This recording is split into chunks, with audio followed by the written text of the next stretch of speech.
second leg. The first leg, I'll use 2, 5, 6, 7, 9, and 10. Going on to the second leg, I'm going to spread there as well.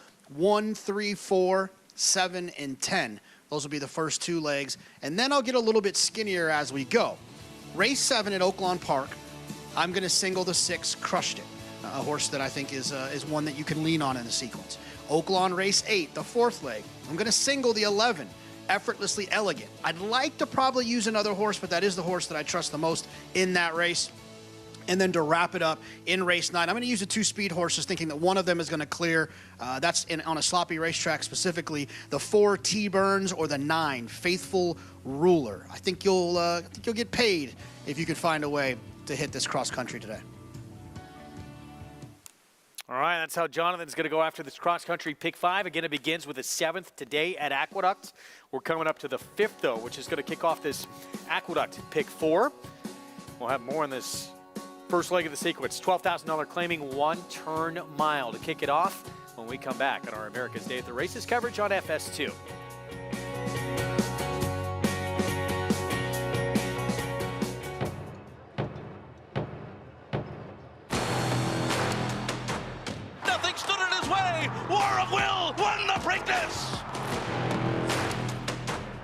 At the line, War of Will, that's a photo for the win.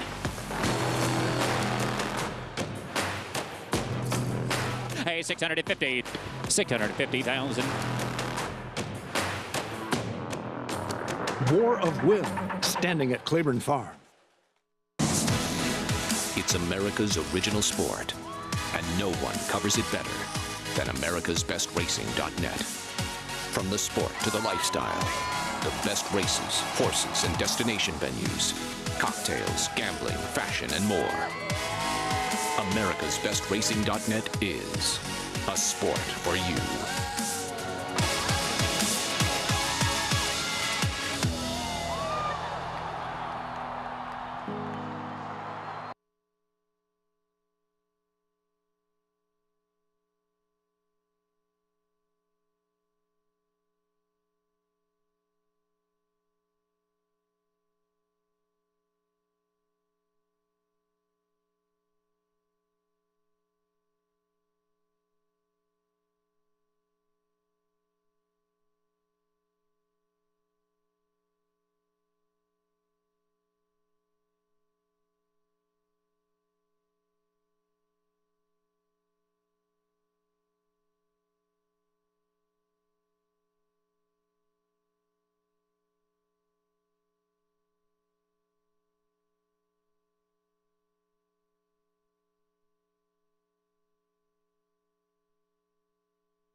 Back on America's Day of the Races, brought to you in part by legendary Claiborne Farm. 100 years of doing the usual unusually well, and they're going to have a new stallion in their lineup, Annapolis. It's going to stand for $12,500. Recently announced he'll be retired. The Pletcher trainee, graded stakes winner at 2 and at 3, and the first 3-year-old to win the Turf Mile at Keeneland since 2006, and did it in stakes record time. He was just 2/5 off a course record in that performance. And he's going to be very happy at Claiborne Farm when he doesn't look around and see Casa Creed. That's a good point. Poor Casa Creed, I think, broke his poor heart last year, but he was a very nice runner, and of course always excited to see horses going to Claiborne.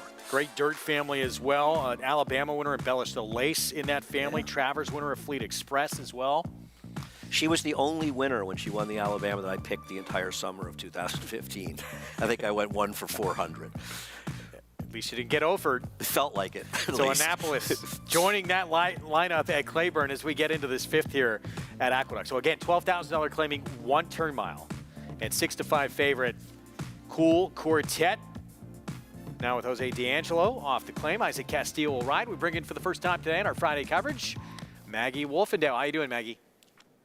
Hey, Greg, everything good here in the paddock. A little bit chilly on this Aqueduct card, but the sun is shining. So always appreciate the little bit of sunshine that we get left here in the paddock. As we'll check in with your favorite Cool Quartet. I'm having a lot of trouble seeing past him, to be completely honest, as Jose D'Angelo does pick him up here. A horse that when he first came back off that layoff, or I should say second off, when he showed up here at the Belmont at the Big A meet, he just looked as though he still needed his strength. I mean, he ran fine that day, but physically looking at him, he just didn't look as good as what I'd seen from him going back to earlier in the spring and summer. And then last start, he really kind of looked as though he was back to his normal self. A lot more muscle mass across that top line, and a horse that, you know, he's run 52 times. This will be his 53rd. He's an 8-year-old, and he just kind of shows up, and he's so reliable and so consistent, though this is the first time in a long time that he's switched barns. But he looks fantastic here yet again, as he'll turn back to the 1 turn mile. And kind of last time, he was tracking 3 to 4 wide throughout, and probably made a run into a pace that eventually evaporated, and he may have made that run just a little bit early as the winner came from way out of it just to nail him at the line. He certainly makes the best impression here in the paddock. Number 7 to his inside, Pit Boss.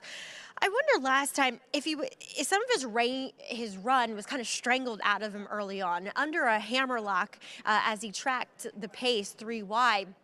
And sometimes with these lower level horses, you kind of discourage them a little bit. And I thought he still ran well despite that. Looks good enough here. I wish he looked a little bit better in his coat. And sometimes I've seen him show a little bit more energy. He's quite quiet this time around. But again, good conditioning, very strong overall. But at the end of the day, Greg, it's just making me like Cool Quartet even more. Thank you, Maggie. Yeah, Cool Quartet is a pretty cool customer. 8-year-old. He's won 10 times in his career. Just missed last time out against 16,000 claiming, dropping in class today. Pick 4 kicks off next. We'll have the post-parade when we come back on our Friday coverage here on FS2. Back with more next.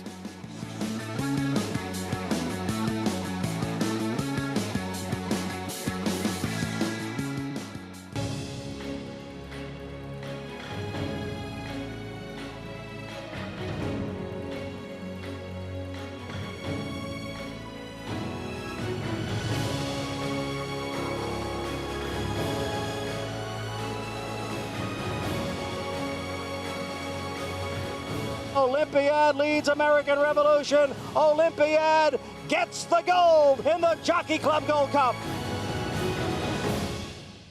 Experience the adrenaline-pumping, suspense-filled action of the Sport of Kings no matter where you are with Naira Bets. It's fast, easy, and secure. Download the app today and start winning with our lucrative weekly promotions, thrilling handicapping contests, and a one-of-a-kind VIP rewards program. Don't just watch horse racing, be a part of the action with Naira Bets.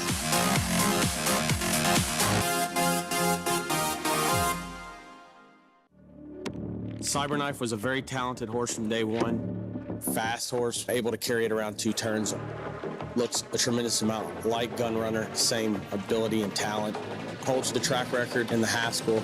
He won it in impressive fashion, beating a very good group of horses. Excited about him passing on his durability, his soundness, and his talent. He could definitely be a breed-shaping stallion.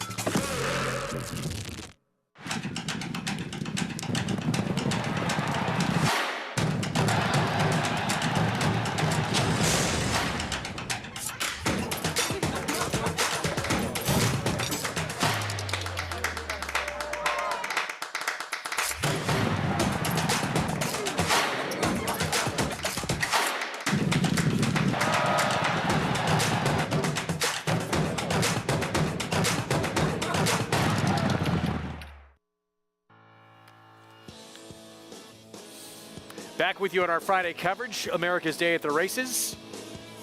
From South Ozone Park, New York, brought to you in part by Naira Bets. Bet any track, anywhere, anytime. And this is coming up, $2,000 hit or split. Hit this late pick forward Aqueduct, and there's a pool for all those that do hit it of $2,000 to share. You got to opt in to take advantage at NairaBets.com. A friend of mine got a big piece of it in the hit and split with a pick 5 the other day. Texted me, he said he hit it, and he was one of the only people I think that had it on Naira Bets. Very nice. Here's Goldini to kick off our post parade, and occasionally comes up with a big effort. I know, that's exactly, I think, the right way I'd put it. You know, he's a horse that you never really know when he's going to run well. Hasn't had a win, though, in quite a while, with just one win in 2023. Grump's Little Tots, Charlie Baker trains. Yeah, a little tough to take in this spot. Taking some money, I'm surprised. I'll let you Needs handle the pace. pronunciation here. Octu Libre? Octu Libre? 24-1. And as difficult to like as pronounce. Dates Freedom. Jose Gomez rides. Another horse that seems a little bit hard to like in here. Doesn't have any speed, really. Brief speed, and then backed up at this level last out, Co-Conspirator. Yeah, I always take a look at these horses for Ralph D'Alessandro, but just seems like his best form is at Finger Lakes. Pit Boss went by, Major Player. He went from 9-2 to 2-1. Now he's drifting back up at 3-1. Odds on. Cool Quartet just missed at this level, well, tougher level last start. I mean, he's a model of consistency, and what he consistently does, and Greg, is he just runs figures that are faster than everybody in here. And back to a distance he's probably going to appreciate even more. What's my category on the outside at 29-1? Lane Luzzy having a big day, looking for his 3rd win already. So pick 4 pool. Well, the 8 looks sensational. Warming up. You can get free Equibase past performances. Get all the stats on the horses, trainers, jockeys at Naira.com/TV schedule. And follow along. He's going to be tough to beat. Yeah, very I mean, good. it's, you know, as handicappers, you look at races and you try to, I mean, the first thing you do, and Jose D'Angelo, now he's not had a lot of success in New York with limited starters. Most of the success, all of it, really has been out of town. And they've been short prices, as this source is, but what it shows is he's delivering at a high percentage. And, I mean, the first thing you do is, as a handicapper, you have to identify the favorite. Ask yourself, is, as they often are, this the horse to beat? What are the horse's positives? What are the horse's negatives? And this horse's positive just far outweighs negatives. He's consistent.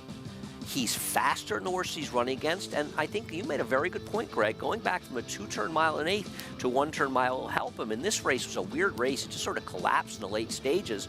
The horse that won was a long shot as the field came together, but he still ran that faster fig. I guess the knock. Okay, here's a knock. You claim the horse for 16. He's ultra consistent. The first thing you do is you run him for 12,500. He's going to get claimed out of this race, but I guess his thinking is purse at 35,000. You get a little over 19,000, you win. After paying the rider, that's 17,000. You pay what you paid for him last time, and you probably lose the horse. But in a span of just over a month, you make $12,000, $13,000. That's how you play the claiming game. And I guess he's spotting him in a race he's logical to win. Doesn't mean he has to win, but on paper, he's a tough one to beat. And it looks the part as well. As we get set for post time here in this pick 4, let's go back to JK. Yeah, guys, I'm going with the 7 Pit Boss in here for a couple of reasons. One, I think that if you look at his last race, there's something there that is pointing in the direction that this horse is live in here. But I think more so it's the idea for me, and this is no offense to the previous connections, but we're talking about inexperienced low-level connections, right? I think 5% in the career, maybe 1 for 16 as of late. Just not high-level, at least, you know, it's not a high-level group that this horse is coming from. Well, you know, we're looking at a future Hall of Fame or anything like that. With that said, this horse did have like 5 or 6 70-ish buyer speed figures for those previous connections. Now getting to some high percentage connections, I'd like to think that Wayne Potts will get this horse getting back to those 70 type of numbers that were running previously. And if that happens, this horse is very likely to get his picture taken. Mags? He hasn't yet, though. I've got a lot of respect for my man Juan Bernardini, though. I just want to throw out a long shot, sitting at 22-1, number 5. That is Dates Freedom. I can't make any sense of him on paper, but you know, outside of the favorite in here, Cool Quartet, he was the next best looking option. Resplendent coat on him, probably one of the better times I've seen this guy appear before a race, Greg.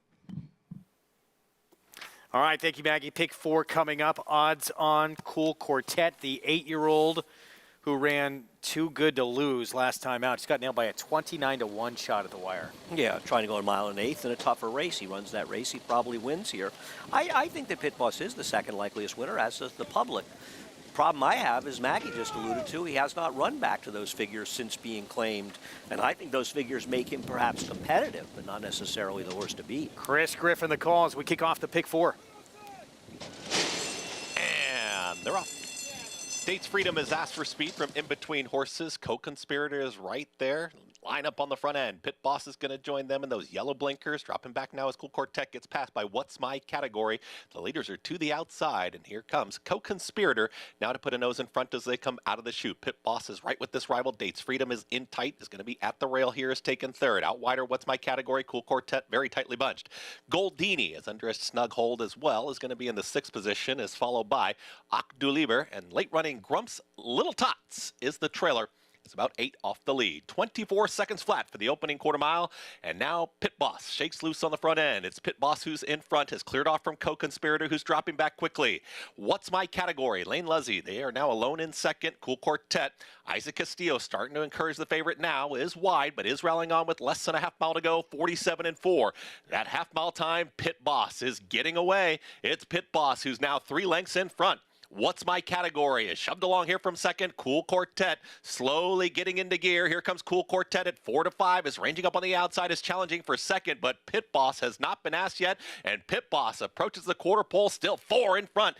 It's Pit Boss and Dylan Davis. Can they keep going? It's Pit Boss who's in front. Cool Quartet is the one within range, has only got about an 1/8 of a mile as they approach the final furlong. It is still Pit Boss well clear. Cool Quartet is now alone in second from the back. Co-conspirator tries to rally on with What's My Category, but with a 16th to go, Pit Boss is not slowing down. It's all Pit Boss who's going to win, and win at 5-2. Pit Boss wins it over Cool Quartet. Grump's Little Tots up late for third, and Co-conspirator in 1 minute 39-3.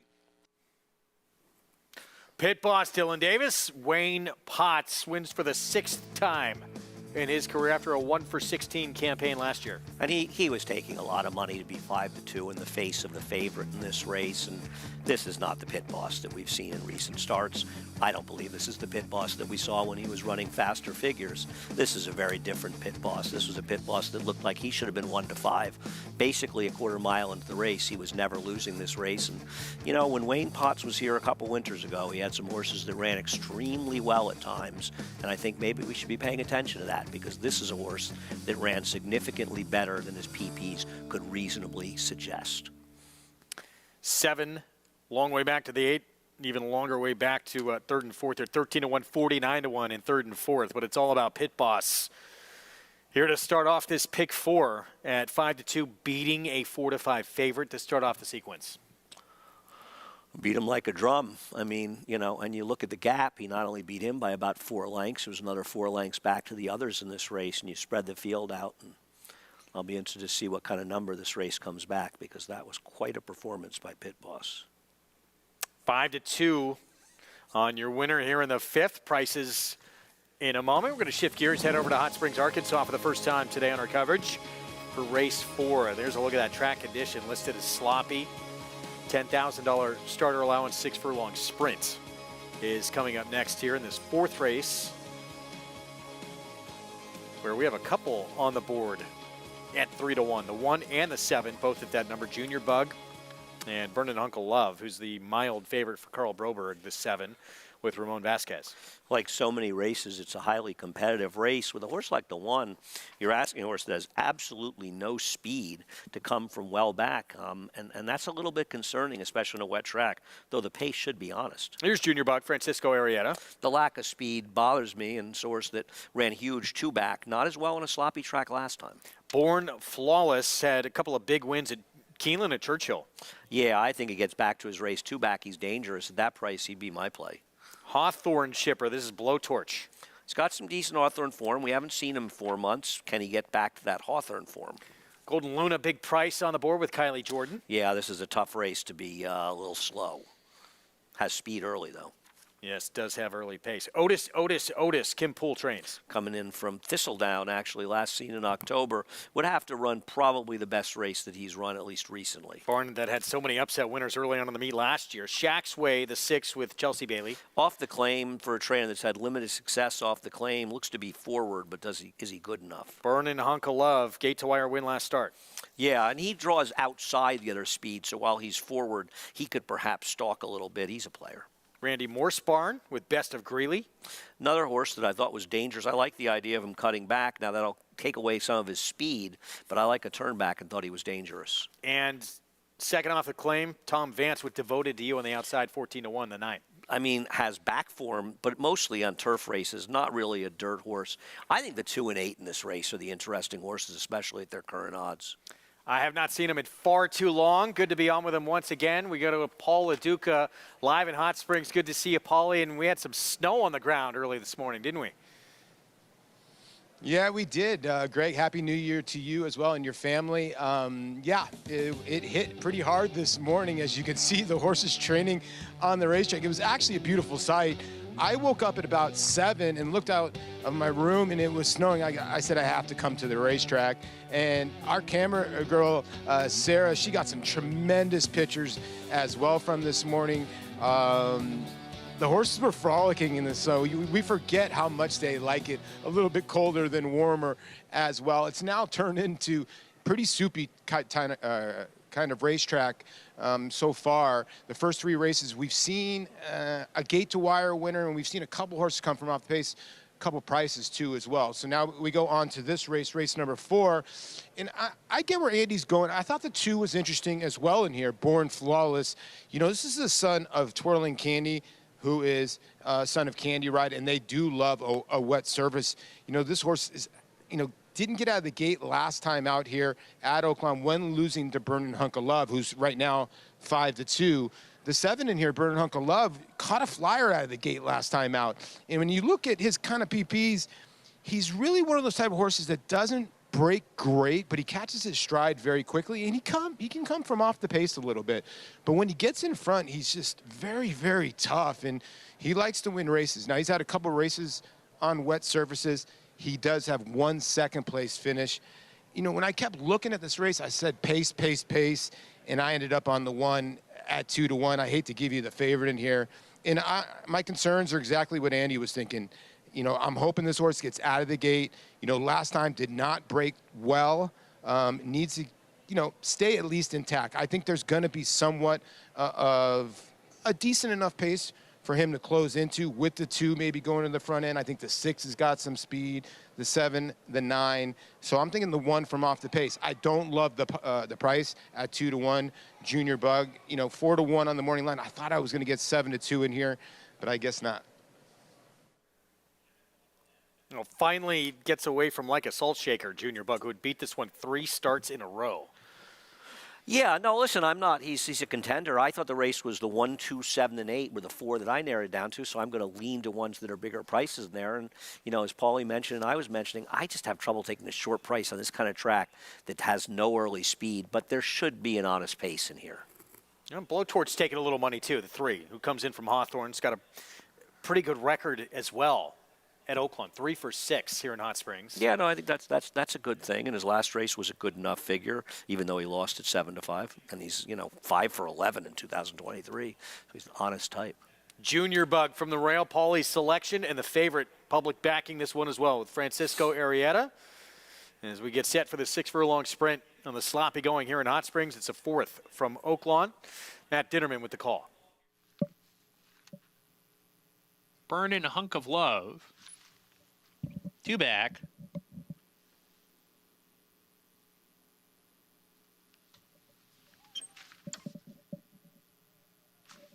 Devoted to You to the outside. We're ready to go. And they're off. Ladybug bobbled a little bit coming out of there, and Junior Bug's at the back of the pack. Born Flawless from the inside gets out there and takes command on the front end from Burnin' Hunk of Love, who's right there to press the issue. Golden Luna's there as well off that pair. Shack's Way easing off as well to run in fourth. There's now 3 runners across the track. Born Flawless with a neck lead. Golden Luna applying pressure. Burnin' Hunk of Love is 3 wide, a gap of 2 to a lineup of runners. Born Flawless is still on the lead here into that turn, maintains a narrow lead. Best of Greeley in the 4th position, passing Blowtorch. Devoted to You is deep on the course, trying to advance position from there. Shack's Way was prominent early, has plummeted to the back of the field. Otis is under pressure, and Junior Bug, who is off slowly, is making a big move. Let's see if Junior Bug can keep that move going here. Swings to the outside, only 2 behind from the back of the pack, is moving. Down the stretch here, Born Flawless still with the lead. Burnin' Hunk of Love right behind, and Junior Bug on the extreme outside is coming fast still. Born Flawless hangs tough. Junior Bug trying to tag him up the inside. Best of Greeley's there battling. Junior Bug, Born Flawless side by side, and Best of Greeley photo finish. Born Flawless, Best of Greeley on the line together with Junior Bug third. Didn't get there. Blowtorch fourth. Born Flawless, 3 wins now. The last 4 starts. Tough start for Junior Bug, who ran big late. Yeah, and that's the problem, getting the rail like that, and the bad break puts you behind the 8 ball. Very good ride on the 8, who seemed to just miss by Manny Escobar. Has been riding well. Got great position and just came up, it appears, about a half a head short. Greg, got a little 2-8 home here, so I'm kind of happy. Well done. Thank you. Thank you very much. With plenty of room to spare. It really was never in doubt. 6-1. Born Flawless back at Aqueduct. And Pit Boss beats an odds-on favorite. This horse was just ready to run today. Yeah. No contest. Called by Jonathan, and he was... I mean, he looked like he was the one that was 3-5, and the second horse was the second choice. I mean, this race was over. A quarter mile into the race, you could see this race was over. And you heard Chris Griffin say it. I mean, he was just in command and hadn't even been asked. He galloped in here. 7-year-old runs the race of his life here. 6th career win after just a 1 for 16, 2023. Starts the new year off right. $7.40 for the win. For those that opted into that pick 4, never a bad thing to beat an odds-on favorite. Yeah. 7-8-3-6 finish. I bet you he's a bigger price in the multis. I bet he's a good horse to have. I know he was the second choice for a lot of people, but a lot of people, myself included, lean very heavily on the 8. When did the 8 come out here? Solo in Paris? Sorry. Oh, I didn't have that either. Yeah, that must have been very late. 6th race here, the starter optional claiming sprint, 6 furlongs. And right now the favorite, Augustine Red at 5-2. Jose Lezcano, Linda Rice first off the claim with this son of Irish War Cry, who won the Wood Memorial with Rajiv Mirage aboard. I miss Raj. More on this race when we come back.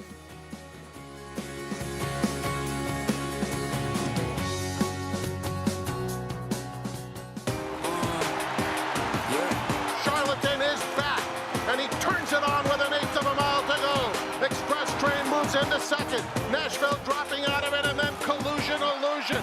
What a spectacular return for Charlatan, who will romp in the run-happy Malibu Stakes by 4.5 emphatic lengths.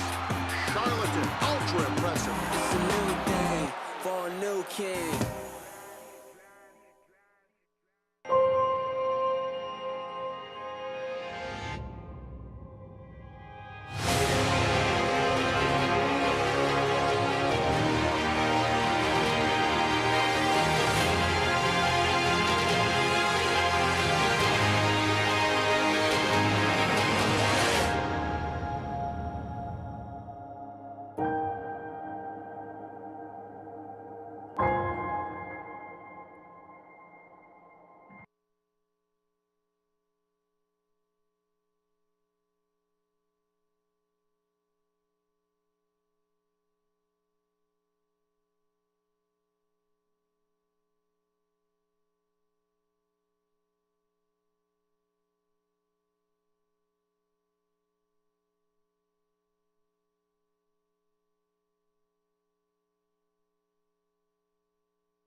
Back on America's Day at the Races on our FS2 coverage. Born Flawless, 6-1 in the fourth at Oaklawn. Ricardo Santana Jr., Joe Sharp, who would claim this horse for $30,000 off of Tom Amis. Well, and no surprise that he improved considering that. Both the 2 and 8 may have been a little lucky, which would include me and the 1 not getting out, but that's the risk you take with a horse with no real speed, breaking from the inside. I thought a great ride by Manny Escobar and Best to Greeley to get second. But Born Flawless, that's one thing Ricardo Santana is very alert with. There were faster horses in here early, but with that inside position, he did not want to get shuffled out, and so he just went. And I like that kind of riding. Even if it doesn't work out, I think it's the right kind of riding. As a result, $14 winner. 2-8 combo, $48.40 for that Andy Serling exacta. Well done. Thank you. As we get back to New York here, again, for this starter optional claiming 6 furlong sprint, and there's Augustine Red, who we saw going to break. Linda Rice, first off the claim, will get Lasix for the first time today. I like this horse. This kind of money is often a very good sign when Linda's horses. Not easy to claim from Eddie Keneally, who she claimed this horse from, but Linda's had some great success the one she's named Kentucky, and like any claims you make, she's had some stinkers, but she's done very well lately, and I thought this one might be able to move forward.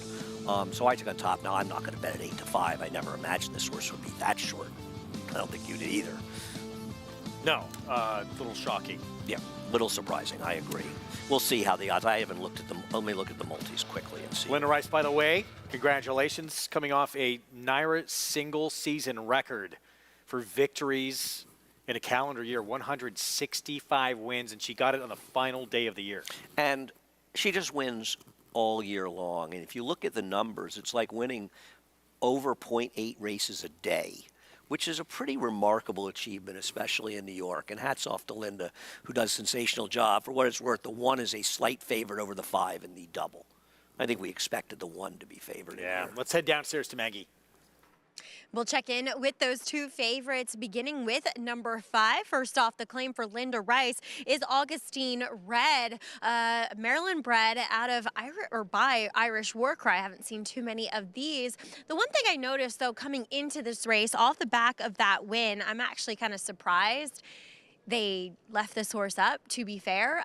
He came in and bumped his rival, who finished second to him, quite soundly.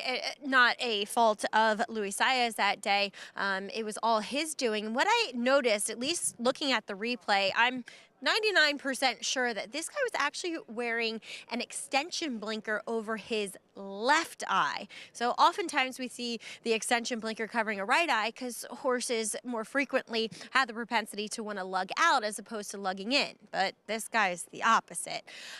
Looking at him here, he is just wearing a pair of 3/4 cup, as we like to say, French cup blinkers. So not the same equipment that we saw in that previous race, in which we did see him lugging in the stretch. Big, solid horse, though. Everything else I like about him here. Just see if he can run straight and true is wearing a ring bit for this effort today. Moving on to another horse, first off the claim, that's number 1, Iridescent, as it was a fairly strung out field where Guinare ran a huge race for Rick Dutrow that day, but at the end of the day, Iridescent, while he was a beaten favorite, did clear the rest of the field by 9.5 lengths back to the 3rd place finisher. There is a difference with at least his demeanor here in the paddock off the claim. He is so much more quiet.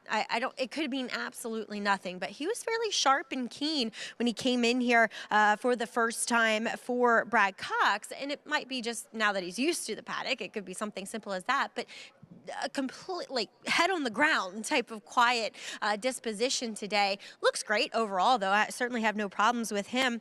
So we'll see what he does here. As number 2, Bon Chance will face Open Company off the back of some disappointing efforts. And last time he broke in and then was bumped and just kind of got steadied back.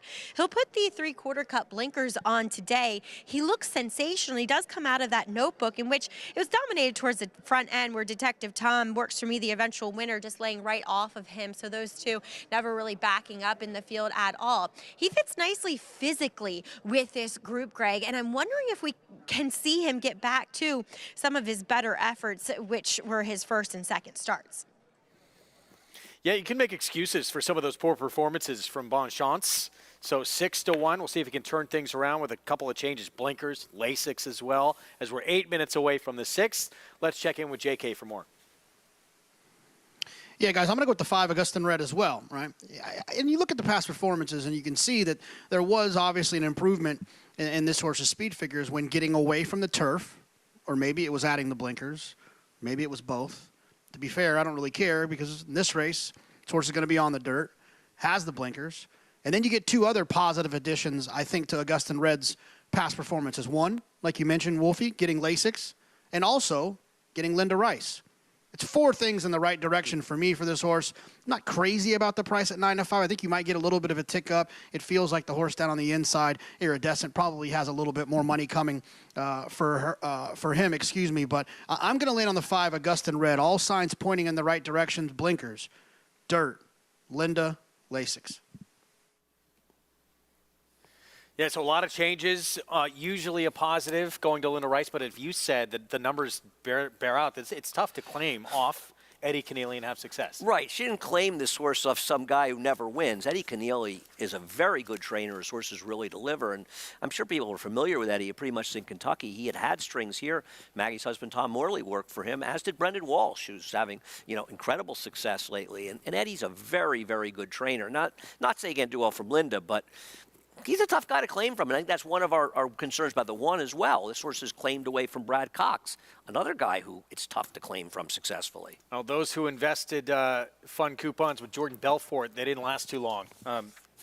This one named after that line from Wolf of Wall Street, and we call them fun coupons. This race is fun to watch. It's the horse down on the rail, and it just never looks like he's going to win this race. This is one of the gamest performances you will see in a horse race. I mean, if this was a stake race, they'd still be talking about it, right? Oh, what a no performance it was. He really ran extremely well. And I got to think on paper, he's the speed of the speedier, Greg. I know you like him more than I do. I picked him on top, and I love that will to win and that desire that he showed. And to be down on the inside and to fight back like that, he just never quit. No, he was extremely game in there, and he comes here. And I'm not going to say he can't win that race. He runs back to that race, and as the controlling speed, he's a potentially dangerous player. And we talk a little bit about Andre Worry from time to time. He doesn't get a ton of opportunities on the circuit, but when he's on a horse with speed, he will take advantage. Right. I think, if you're – I don't want to knock him, and I know you're not trying to do it either. He's a rider that's not going to win a higher percentage, not going to make his opportunities. But if you like a horse that has speed and a rider like Andre Worry, to put him on the front end and hope for the best. It's not if he gets to the front and the horse loses, you can't blame Worry for it. You can, but probably would be foolish. Who is the danger for him from a pace scenario? Well, I think you have to think that Isaac Castillo has to try to come out running with the rail, right? So at least he's going to try a little bit. If the 4 is too fast, he'll clear him. And towards the outside, I don't see anybody. In fact, the scratch of the 7 was probably a big scratch for him. So he actually has a real advantage potentially here if he can outrun the 1 Iridescent early. Yeah, even the 6 of the 8 who came out had on occasion shown speed. See what happens here. We're going to start with Iridescent, who the last couple of races just has faced some very difficult horses. Oh, he's a very logical horse on paper. I think, and David Jacobson's horse has been running very well. He had 2 wins yesterday. He's a tough trainer to rely on. I just worry about claiming away from Brad Cox. Blinkers on, Lasix as mentioned, with the 2, Bonchance. Yeah, I'm with Maggie that I think this is an interesting one. He's finally in a realistic spot since breaking his maiden first time out. Tough step up here for Mad Banker. Yeah, well, he'll need every bit of that Wayne Potts magic we saw in race number 5. Maybe he'll win 2 in a row. This one's improbable, though. Claimed off of Mark Hennig off that maiden claiming win against Statebreds. Here's we call them fun coupons. Yeah, he gets clear on the front end. He could be tough to catch. Augustine Red opened up at that short price, still the favorite for Linda Rice. Yeah, I think one of the reasons you're seeing those short prices is the 1 as of now. Iridescent, a little chilly on the board. And outside, the 9. Remember the name, who gets Lasix for the first time. The other horse for Linda Rice, and this one's taken some money too, but this one would have to improve much more, I think, than Augustine Red. It was a 1-5 favorite, winning for a different barn. Rudy Rodriguez last start and got claimed. That was an ugly field. Barely won. 4 minutes away from the 6th on this Friday card coming up. You can play it all by getting signed up with Naira Bets. Bet any track, anywhere, anytime. That's the offer for new customers. Punch in that code, match200, and get that $200 deposit match sign-up bonus when you play right there at nairabets.com. Got a Derby prep tomorrow, early on the card, before we come on air in the Jerome. 10 points to the winner to get to the starting 8 for this year. Sorry, we've turned the page. Run for the Roses. And Brad Cox, who had the winner of the Smarty Jones on Monday at Oaklawn, he has the favorite in that race. And that's a horse that, for those of us that thought that the rail and the inside speed was a big advantage on Cigar Mile Day, and I think there's a lot of us that believe that, this is a horse that was way against the bias and is going to be very tough tomorrow. Drum roll, please. Yeah, it was beat by Dornock in the Grade 2 Remsen last time out. Javier Castellano, a little early thought on trying to win back-to-back derbies. Be quite a story, wouldn't it? Yeah. He's been picking the right horses lately. Well, his agent, P.J. Campo, I mean, this is not to Javier's credit. He's ridden very, very well.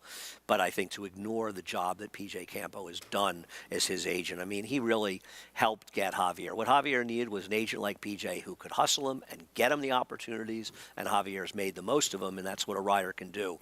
But P.J. deserves, and Javier's given him a lot of credit, too, for getting him back on track. Dream year for the 4-time Eclipse Award winner. 2 minutes to post coming up. Let's go back to Maggie.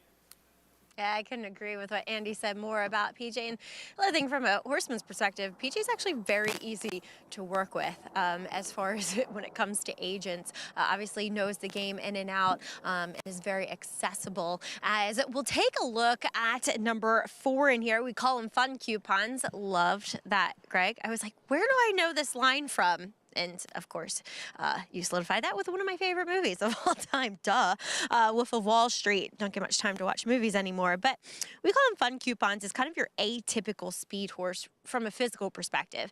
He's not built like your quarter horse, very stocky type. He's actually quite tall and leggy and has a lot of scope to him, to be fair, but he fits nicely with this group, and as you guys checked out on the replay, was incredibly game in winning his last start. I mean, the horse that he dueled with, granted, was a first-time starter, finished well back. He would come back and win, albeit on the synthetic down at Gulfstream next time out, but maybe, despite it being a restricted maiden special weight, maybe it could be okay and work out to be decent, when relatively speaking, to this race here. I think he's very intriguing. The one I don't necessarily get is number 9, Remember the Name. Sort of a lateral change of trainers. Does get Lasix, I'll give him that. But when you look at him physically against this field, he just looks overmatched as he steps in against winners for the first time. So we'll see. Greg, quick note on your current favorite as they load in the gate, Iridescent, putting a bigger set of blinkers on today as well.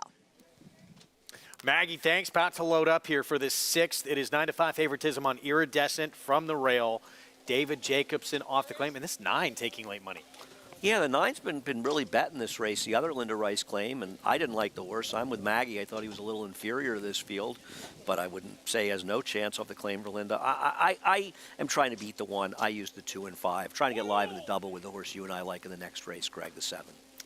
Set for the 6th. Let's go upstairs. Chris Griffin with the call.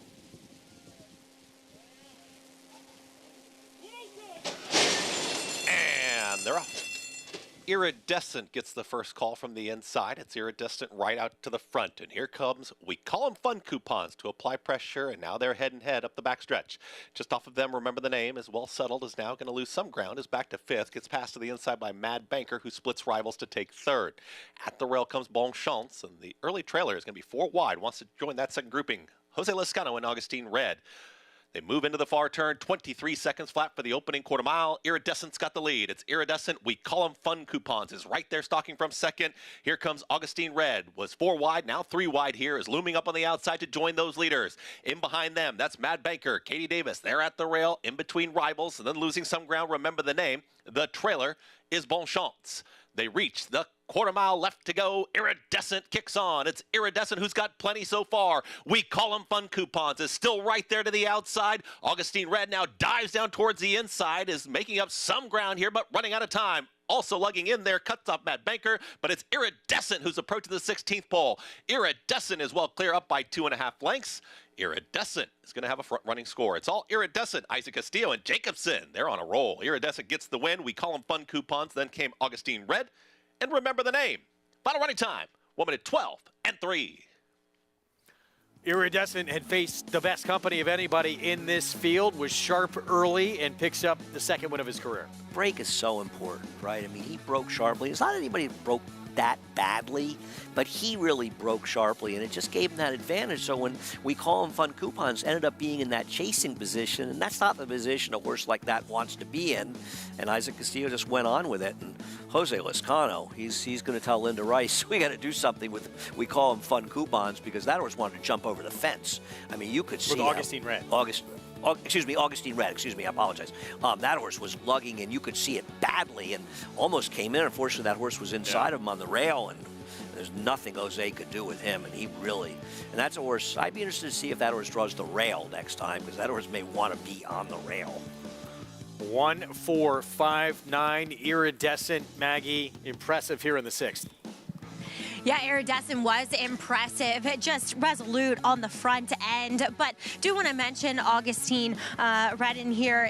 As I mentioned in the paddock report, he was one that was lugging in so badly in that last race, and Eddie Keneally and his team applying that extension blinker over the left eye. It didn't do much that day, but I think Luis Saez had maybe a little bit of an easier time than Jose Lezcano did today. I mean, as you see, he was lugging it around the stretch. Jose had all of the rein on the outside, and he was trying to get him to switch leads, so he saw that opening, so he just let go of it, and this horse virtually made a left-hand turn when he dropped his head. So he's one that I think probably, sometimes gelding will help a horse with this, sometimes the equipment. Some things will have to change for this guy to get better results, guys. First start in the new barn, and some issues to work out with that, what we saw in that stretch run there. But Iridescent, David Jacobson first off the claim, win with his son, A City of Light, as the 8-5 favorite. No problem getting this horse to run back to his good race, claim from Brad Cox, and obviously Augustine Red, just his own worst enemy, as we all talked about. These horses, you want them on the inside, but he did not want to do any running on the outside, that's for sure. So this running order, would expect we're a good chance we could see a change with the 5 here? No, I don't think he fouled anybody. No. I was worried because that horse was inside of him. No, he didn't foul anybody. Okay. He was a potential problem out there. Yeah, it's gone official actually. 1, 4, 5, 9. So that is in the books as we head back to Oaklawn. And post parade here coming up on this sloppy going here in Hot Springs. So let's take a look at this field. Non-winners of 3 life. 6 furlong sprint. And this is a lot of times what you get at Oaklawn. Horses coming in from all over. Grab bag makes it even more difficult to handicap these races, which it's a fun challenge. But now with a wet track, even something else to throw into the equation. And aren't we surprised that the Robertino Diodoro drop down is this big a price? I mean, these horses are usually short prices, and Tino's dropping this horse off a cliff. Yeah, that's Tenacious Lady, who we'll get to in a moment. Who is favored at 3-1, but expected to see a lot shorter on this one. Going to kick things off in this post parade with Navigational Beacon. 13-1, and a wet track has not really been a friend to this one so far. There's not been a beacon of light for anybody at this point in his career. 2 for 21 lifetime, 6-year-old mare as they get set to make the turn here in a moment for the post parade. Kelsey Haar will have the mount from the inside, and just really didn't show much of anything here in that Oaklawn seasonal debut back on December 8th. Yeah. There she is. She's tough to take. Next door, Charlotte's Way coming in from Thistledown, and if nothing else, we should see some early speed here. Yeah, it does appear to be the controlling speed and what could be a rapid pace, but just hard to make on the form this horse has. Now, the Robertino Diodoro horse you were talking about, we'll see next. Here's the 3, Tenacious Lady. Comes in from Remington. I thought this horse would be 7-8 to 5 in here, and is a little chilly on the board. Now, just a minute to post. Chaparita, the Manuel Esquivel. Yeah, man, he's riding very, very well. Ran well 2 back at Remington, and his drops a little off a decent enough effort at Oaklawn. Preach It Girl was very tough to endorse here. I agree. Running at lower level races at Delta. Tim Dixon trains and owns. Ball Gown, another one with some early speed. The other big drop down, right? Claimed for 20,000. Didn't run a step. It was 25 to 1 last time. This is the main danger to the 3. The other horse. Minor drop down here for Taking Charge Desi. Yeah, no, I agree. A little bit of a drop. Going to need it, but isn't impossible looking at the others in here. Fun Time Girl, best work for her is coming Louisiana Downs. Yeah, I'm always reticent of these shippers from the Louisiana tracks. Did win the debut, though, at Oaklawn. That was back in January 22. Here's Dodgeball. Carl Broberg off the claim. Named after your favorite movie. I love Great that movie. Great movie. I'm with you on Greg. We'll see off the claim for Carl Broberg, who's got decent numbers off the claim. Shipping into Oaklawn. Ben Stiller's at his best. 3 carats at 7-1. No. Just to see how Dan Ward does at this meet. I just didn't think Source was good enough. And then Jerry Dawn, 26 to 1 outside. Another horse who would probably have to run better than his best race ever. He's got dodgeball skills himself. Let's go back to Paul LaDuca for more. Thanks, Greg. Yeah, when you look at this race, the 3 and the 6 are the only 2 horses that are actually paying out in the pick 5. Now, don't forget here at Oaklawn, they don't carry over the pick 5. So the rest of the horses in this field, besides the 3 in here, Tenacious Lady, and the 6 Ball Gown, are 4 out of 5s in here. And, you know, I think the public is having a little trepidation with the 3 because Robertino Diodoro had a dropper a little bit earlier in the card from 40 down to 12.5. Goodhart and did not run well, sort of ran off the board. So when you look at the 3 Tenacious Lady, where do you want to go? This is the horse he claimed from the Phil D'Amato barn, but the horse has been under his care, and she's run well at Remington Park. The Remington Park horses, they've done fine. I mean, it's been kind of mixed reviews, but they've done just fine here, along with the Churchill Downs horses. Ball Gown, the 6, you know, here's a horse that gallops by 7 in the Keith Asmussen barn, and Matt Scherer takes this horse. This is a mare by Twirling Candy. We just saw Born Flawless win by Twirling Candy. They tend to like an off track. This horse does have 2 wins lifetime. They all have 2 wins lifetime, but one of them was over a wet track, so I thought you can get a little value. And then the horse on the screen. This is the horse that I like, Chaparita. I just think at the price at 9 to 1, an honest horse. I know this horse lost the dodgeball and is 0 for 8 at the distance, but a lot of second place finishes. But the one race on the slot wasn't bad. Should get some pace to run into, and I think can lay in that middle spot in here. I was just looking, Greg, for something in the middle range here. I don't trust the 3, and I kind of don't really trust the 6. And the 7 has taken a lot of money. I think the 4 is a solid little play that can hit the board in here at 9 to 1. All right, Paulie, Chaparita with Emmanuel Esquivel for Miguel Angel Silva. His play here coming up as we get set for post time here in the 5th. Pick 5 starts here, so perfect time. I'm taking Paulie over Jonathan in the dodgeball game. He's my Oh, first no pick. question. I'm telling you. Sorry, Jonathan. JK has no shot. I'd be picked last, as I always was and always will be, but I'm picking Paulie first. Well, I mean, that makes a lot of sense. One of us was a Hall of Fame. I mean, an All-Star for throwing a round device and also catching a round device. So I think that's a safe assessment that he would probably defeat me in anything that has to do with those 2 categories. I would try my hardest to try to do something strategic to find a way in and out of there. But I'm going to land on dodgeball too, not because Paulie would beat me in it, but because Carl Broberg has been known to move a horse up. And in his entire career, first time a horse makes a start with him, 25%. And this horse has some numbers, not many, but a few numbers that possibly they can reach back to. So, and look, Broberg's barn is doing well at the meet so far. And I don't necessarily trust the 3.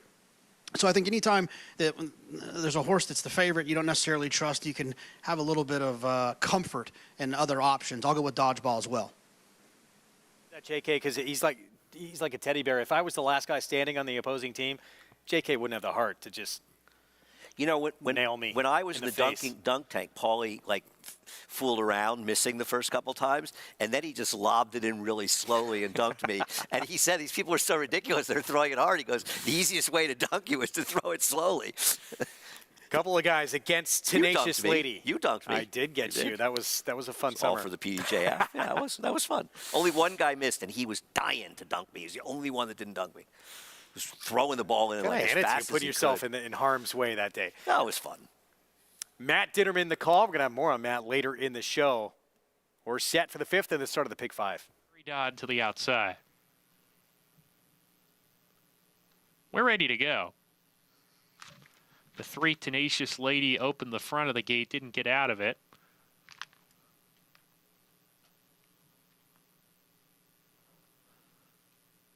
They're going to go and close the front of the gate here for Tenacious Lady, who, by the way, is your current favorite at 5-2. That could change, but that's where we sit there as they have closed number 3's doors. Just about. Now it's closed. Now we're ready. And Laroff, Tenacious Lady off a step slowly. Preach It Girl also slow away from the gate. Dodgeball has the most speed with 3 carats. These two get acquainted on the lead. 3 carats up top. Dodgeball a half length back now second. Charlotte's Way is joining the party on the front end. Down on the inside of the leading duo. Up to make it 3 across the track. That trio's about 3 lengths clear of Funtime Girl, who's running in the 4th position. Then comes Ball Gown. Navigational Beacon inside of her and taking charge Desi, who's passing a couple runners now into that 4-turn run. 2 lengths clear of Chaparita. Preach It Girl after the slow break is 3rd last. Tenacious Lady 2nd to last. And Jerry Don has dropped out of it as they round the 4th turn. Battle continues on the lead. Dodgeball between horses. 3 carats is 3 wide. Charlotte's Way is giving way. Ball Gown is underway. So is taking charge Desi. They're moving as a pair. Both runners get to the outside for the final 3/16. 3 carats in front, but the questions for how long is here comes Ball Gown. Ball Gown grabs the lead. Taking charge Desi's right there. Outside, Tenacious Lady's firing with a good shot today, and Tenacious Lady is gathering all the momentum now. Tenacious Lady goes to the front and will go to the winner's circle. Tenacious Lady by a half length. Ball Gown second, then taking charge Desi, and Chaparita is 4th home.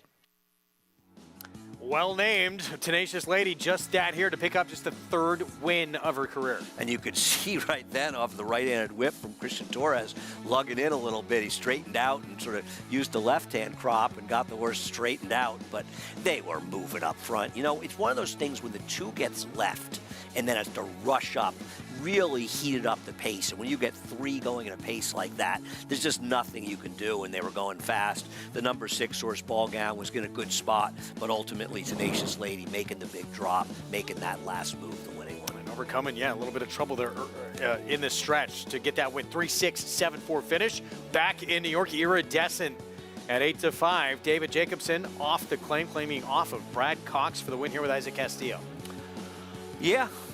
No, continuing on off the claim from Brad Cox, and broke very sharply, and you got to do that when you have speed and you're on the rail, and you can combine that with the fact that the main speed, the 4, didn't break badly, but not as sharp, and that horse ends up chasing an Iridescent just best here, and also with the 5 lugging in so badly, creating his own problems. So Iridescent faced some really good ones. Top 3 finishers came back to win 2 starts back. Guanare improved 22 buyer points to beat him last time. This time it's his day to shine. So 8-5 favorite. $5.40 for the win, owned by JKX Racing and in part by trainer David Jacobson. 7th race, 6 furlong sprint. Up next, 1st level allowance race. And it's the 9 Icy Reply who opens up as a mild favorite. We'll have more in this field when we come back. It's going to kick off the cross-country Pick 5, including 3 races from Oaklawn as well, and Aqueduct 7 and 8. We'll be back with more on the sequence right after this.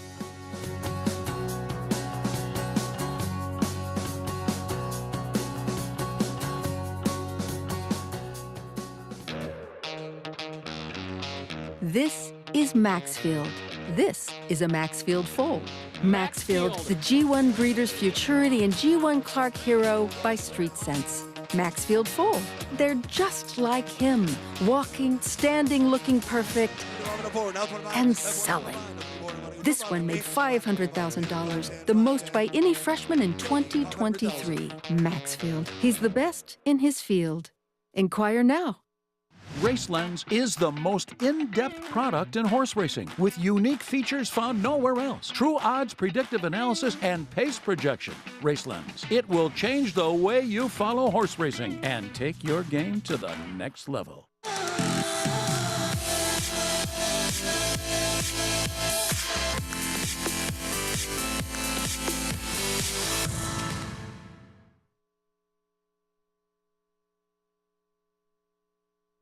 Tonalist, a 4-time Grade 1 winner with 11 triple-digit buyers, including the Belmont Stakes and the Cigar Mile. He's already living up to his potential as a sire with multiple graded stakes winners, including Grade 1 winner Country Grammar and Grade 2 winner Tonalist Shape, plus multiple 6-figure yearling and 2-year-old sales. Proven on the track, proven in the sales ring. Tonalist, standing at Lane's End. Racetrack Television Network brings you every race, from every track, on every screen, every day. With monthly packages starting as low as $5, RTN gives you great value and access to more live HD streaming and race replays than anyone. Visit RTN.tv today to sign up and watch on almost any device, including Roku and Amazon Fire. RTN has packages that start at $5 per month.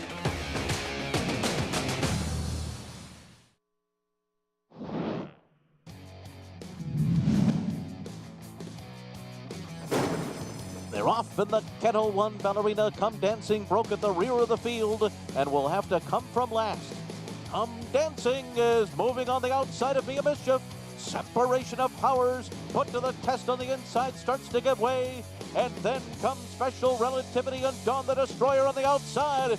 Come Dancing comes to the 8th pole. She's got a 2.5 length lead. Dawn the Destroyer next. Toward the inside and third and Special Relativity. Come Dancing, oh, she came running today. Despite that start, she walked home. The Millionaire Come Dancing, what a story she was. Sensational 2019 season, including a victory in the Grade 1 Ballerina, campaigned by the man who's joining us on set today, Carlos Martin. One of many great ones you have had in your career, coming from a generation of horse players, or trainers, I should say. Your grandfather, Hall of Famer. Your father trained 3 Eclipse Award winners. Great to have you on the set and get your insights. I appreciate you guys having me. We're looking forward to it. We're going to get into a couple of races left on this card here at Aqueduct today. How you been keeping busy of late? Trying to keep everything going in the right direction. Some 2-year-olds that haven't gotten to the races that are now 3. So we're just, working at it. You know how tough this business can be. Very ups and downs, trying to keep the lights on. She was so much fun to watch. I know we're going to get into handicapping here in a minute, but what can you tell us about Come Dancing and her personality? Just a great, great mare from day one. Had some setbacks early on. Lucky to have Mark Holliday, great client from Blue Devil. Very patient. Had a year layoff, a screw in the ankle after she made her debut a good one, and then to bring her back and to win the ballerina, on Grade 1 for Mark and his family and our family was just a special moment. I remember running into you in the hallway here when she was scratched. She was entered to run in a small stake race after breaking her maiden a few weeks later. And I remember I was with Jason Blewett. We ran to you in the hall and said, oh, what happened with her? And she had a pretty serious injury, but came back. And she really got good later in her career, really good. She ran that huge race here in the distaff. I think she ran a 1:14 by or something. You're right. You're right on. That was an amazing win, and that signaled some things for her to come. And then the Ruffian was a great race. And second to Midnight Bijou, where I thought going into the race, I didn't think she could lose. And then we saw what a great mare Midnight Bijou turned out to be. Accomplished some very great things. I didn't realize this, too. You saw a horse on that list there on that resume by the firm. Made Carlos Martin the youngest trainer to win a Grade 1 in North America ever, back as a 21-year-old, as we get set for the 7th here at Aqueduct coming up. Did you know Carlos has a horse named for him, too, many years ago? What was the name of that horse, Carlos? Computer Carlos. Many moons ago. Harbor View horse. Named after, of course, your extensive knowledge of American pedigrees, bit of an expert in that, so we're going to rely on that coming up over the next hour in this show here. This race is going to kick off this cross-country Pick 5. First level allowance condition at Aqueduct at 6 furlongs, but we shift quickly with that picture in the background there. We got 3 races to close it out, this cross-country sequence at Oaklawn. So it's fun that we have this every single day to make things a little more challenging. Yeah, and I'm glad that if there's snow at one of the 2 tracks, I'm glad it was there and not here. So's Maggie. Now we got Pauline to brave the real tough weather. Yeah. Although, Maggie, it's not that warm for you out there, I know. So you're braving the elements as well. Hold on a minute. Paul's inside. Okay. I don't. He's not necessarily braving the elements, isn't he? I don't know. I haven't seen him on camera. I'll take that back. Yeah, he's inside. Anyway, no, it's winter. It's winter in New York, so I'm quite used to it by now. As number 1, I'm having a moment. I want to kind of touch on something Andy alluded to at the top of the show when you guys were discussing this race as the feature on our program, in that the inside post, I think, poses many problems for a filly who, watching race after race with her, I don't think she likes being down on the inside. I don't think she likes having horses to her outside. And with 8 other rivals, stacked up to that outside of her, it's going to be Eric Cancell's job to work out and orchestrate some sort of trip for this filly who, yes, she's a little bit more of a bigger type, and so she might be a little claustrophobic, a little uncomfortable feeling, kind of trapped down there. She has consistently looked the part throughout this entire year. It's just, can she get back to those good races that we saw at Belmont and Saratoga in July and August, and work out the right kind of trip here for Hall of Famer Bill Mott. As we'll move on to one who's second off the bench, that's number 7, Kitten's Appeal. Honestly, even though she'd run several times on the NYRA circuit, last time off that layoff was the first time I'd laid eyes on her, and she's a massive filly. I mean, she's so much of that successful Appeal bloodline. They tend to be those out-and-out sprinter types, just broad-chested, big hind ends, built down hill, and that's exactly what she is here. But now in hindsight, she definitely needed the race. She ran like that too. Just these types that carry so much conditioning, they often need to race into fitness. You just can't get that level of fitness with workouts. You need a race, and she is a lot more tucked up, and furthermore, she's a lot more settled today. She was a little bit edgy, a little kind of borderline over the top with the kind of pre-race jitters coming back here off the bench, and I just think we're dealing with a more prepared horse this time around. So Kitten's Appeal, look for an improved effort second off, Greg.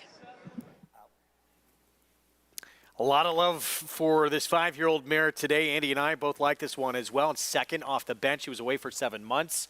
We'll see if that speed can last a little bit longer. She also spent a lot of time on the rail last time, and if the rail wasn't the place to be, I think there's sometimes things to like.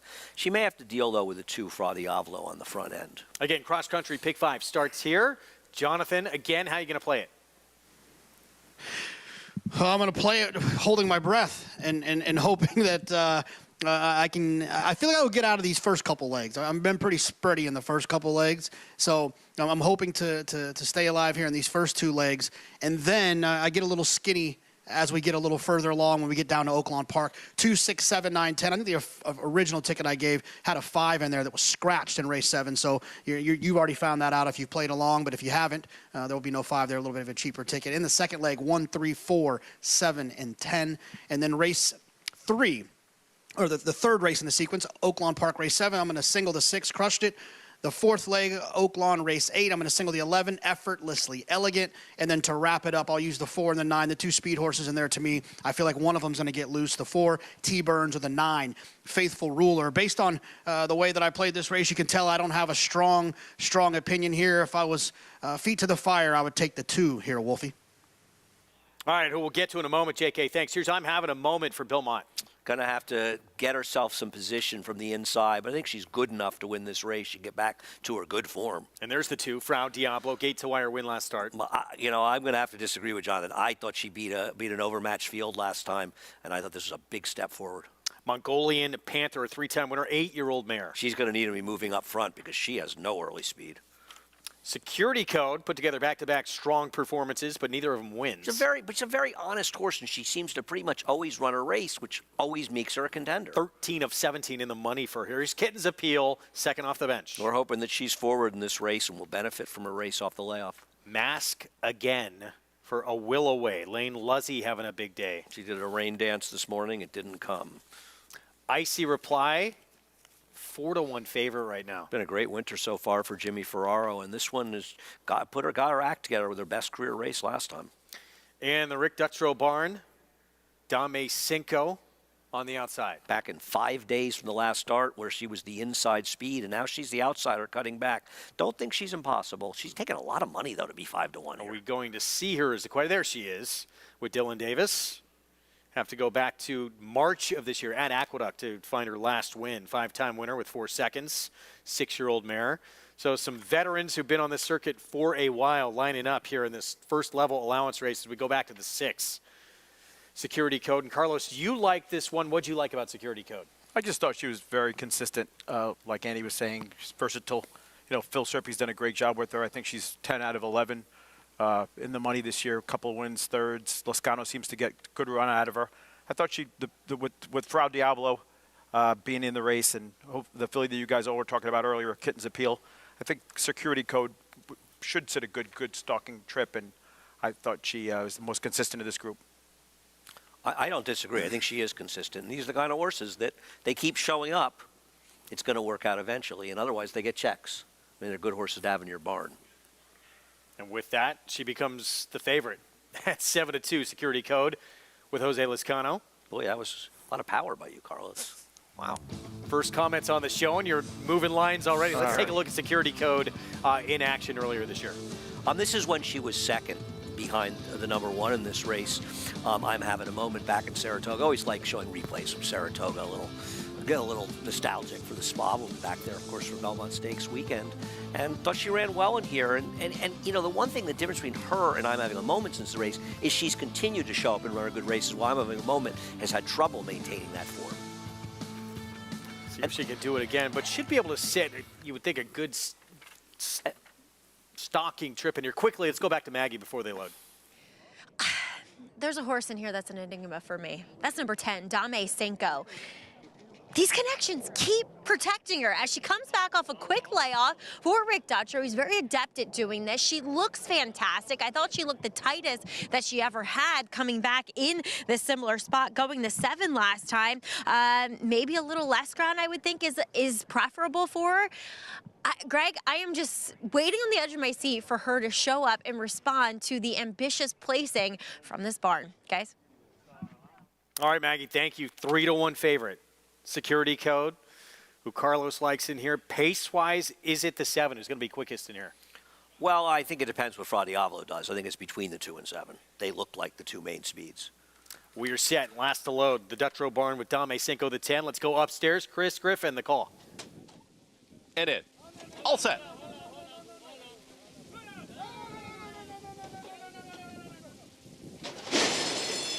And they're off. Dame Cinco broke well, but is now going to be taken back, as here's Frau Diablo with the early speed and the red cap. Frau Diablo right out to the front, Kitten's Appeal to join this leader, and in between them, that's Security Code. That's the leading trio. Now straightening up is Dame Cinco and Dylan Davis. They're challenging for 4th, is right there with Mongolian Panther, who shoved along. That's the leading 5. At the rail, I'm having a moment. The trailer Icy Reply just got passed by A Will Away as they chase the leader, Frau Diablo. It's Frau Diablo who's a neck in front, 22-3 for the opening quarter mile. Kitten's Appeal is ranging above the outside, ready to challenge. Security Code is right there, is traveling with Dame Cinco, their 3rd and 4th. At the rail, I'm having a moment. Eric Hensel, they've just picked up a couple spots. They're moving through. They've taken 5th. A Will Away. Mongolian Panther drops back, and Icy Reply is the trailer. They're approaching a quarter mile left to go. Kitten's Appeal has got the lead. Also right in behind those rivals, Security Code is trying to rally on. Down at the rail, here's Frau Diablo, who's right there. Frau Diablo, Security Code is now weaving and splits rivals, and there's Security Code, who got the dream journey. Security Code is now up by a length and a half. Dame Cinco to the outside in between horses. That's Kitten's Appeal. Security Code, but still coming. Here's Dame Cinco with a late lunge. Security Code is almost there. Security Code up by a neck. Security Code holds off Dame Cinco. They're 1-2. Then came Kitten's Appeal. I'm having a moment, and Mongolian Panther re-rallies for 5th. In 1 minute 12 and 3. Security code with the 4th win of her career, and that's a pretty good debut to make on the show, throwing out a winner in your first selection here, Carlos. Yeah, get out of here. a little bit of beginner's luck always can help, right? That was a very nice ride from Jose Lezcano, too. Much more patient. I mean, the 10 because of the post, not knocking the ride in the 10, but Jose was able to sort of save more ground there. And also the fact that she broke as sharply as she did, showed a lot of speed, showed she was sharp. I was surprised that she was even as close as she was, but he was waiting. He had plenty of horse, and he made the right move with that seam. Lezcano's always been one of the top riders. He's just so consistent year in and year out. Is he one of the more, I guess, underrated guys that just doesn't get talked about a lot? He's so unassuming, so quiet. He doesn't toot his own horn, but he's just a workaholic, and he's won at the highest level. So, you cannot knock his success, that's for sure. And I think because he doesn't get as many of the high-profile mounts, so you're not really talking about him as much in the big races as you will with some other riders. But for my money, I could ride Jose Lezcano, and I never worry when he's on him. I'm usually happy to get Jose on my. I'm always happy. I'm never, I just have so much confidence in him. I think you're right. I think he is as underappreciated a top rider as there is in the game. He really is. Pro's pro. 5-2 on security code, 4th win of this filly's career. As we're underway in the cross-country pick 5 with the favorite taking the opening leg here in the 7th at Aqueduct. More coming up when we return on our FS2 coverage on America's Day at the Races.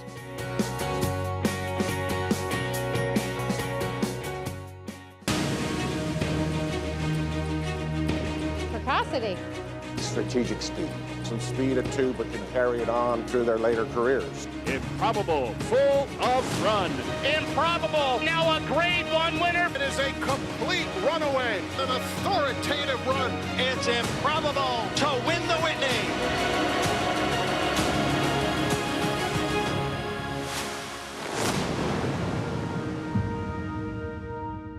Experience the adrenaline-pumping, suspense-filled action of the Sport of Kings no matter where you are with Naira Bets. It's fast, easy, and secure. Download the app today and start winning with our lucrative weekly promotions, thrilling handicapping contests, and a one-of-a-kind VIP rewards program. Don't just watch horse racing, be a part of the action with Naira Bets.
Back with you on our FS2 coverage, America's Day at the Races, with coverage from Aqueduct and, as you see here, at Oaklawn as we get set for race 6 coming up. Just 2 minutes to post on the sloppy going in Hot Springs.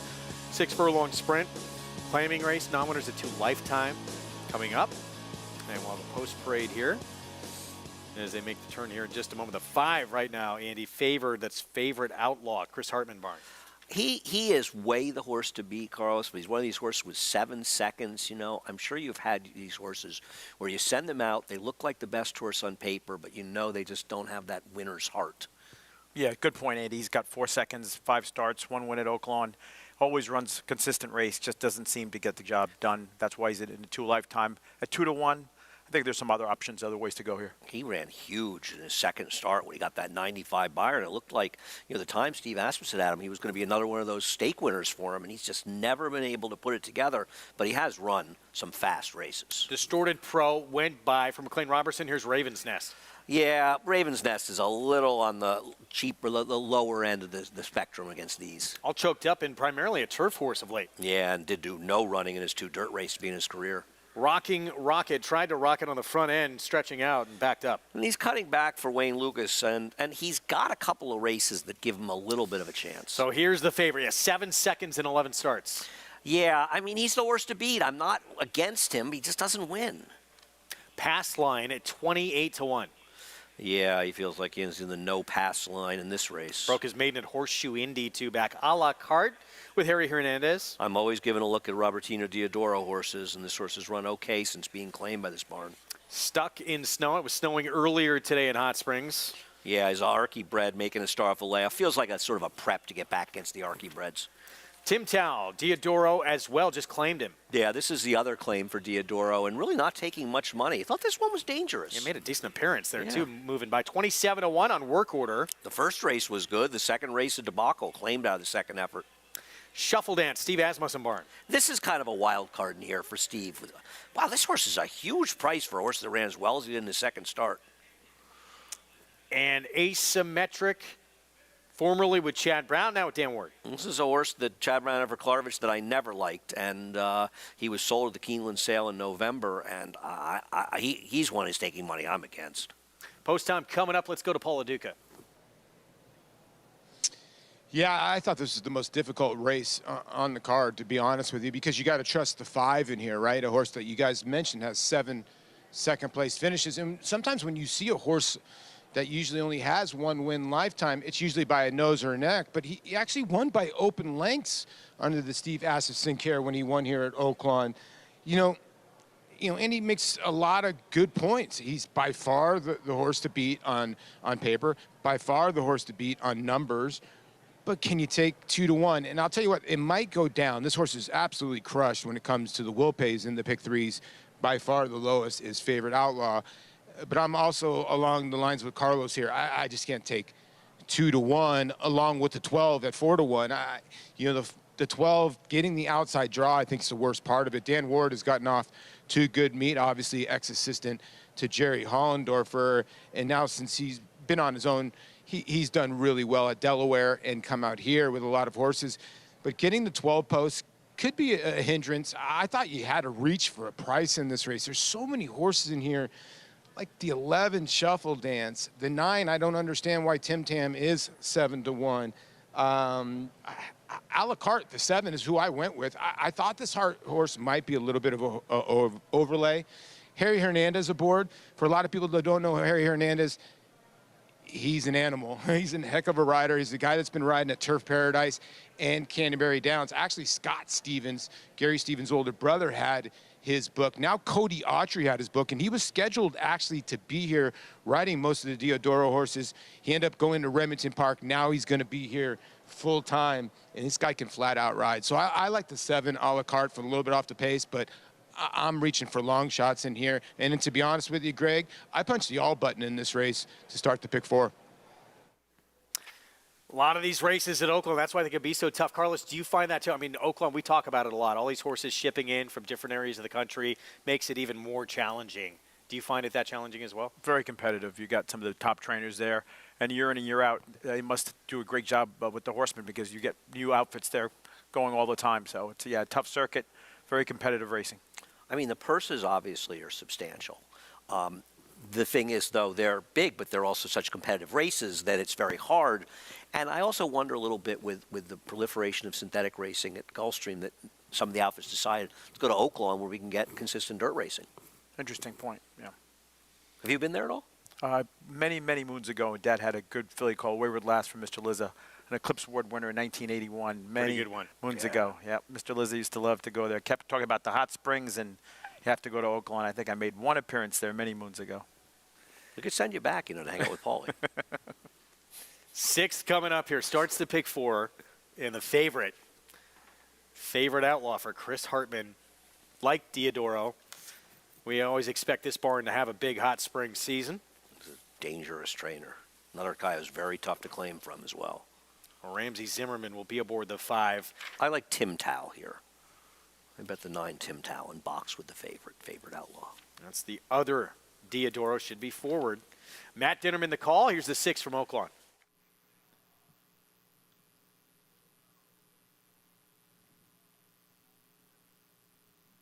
Pass line will be next, third last to load it.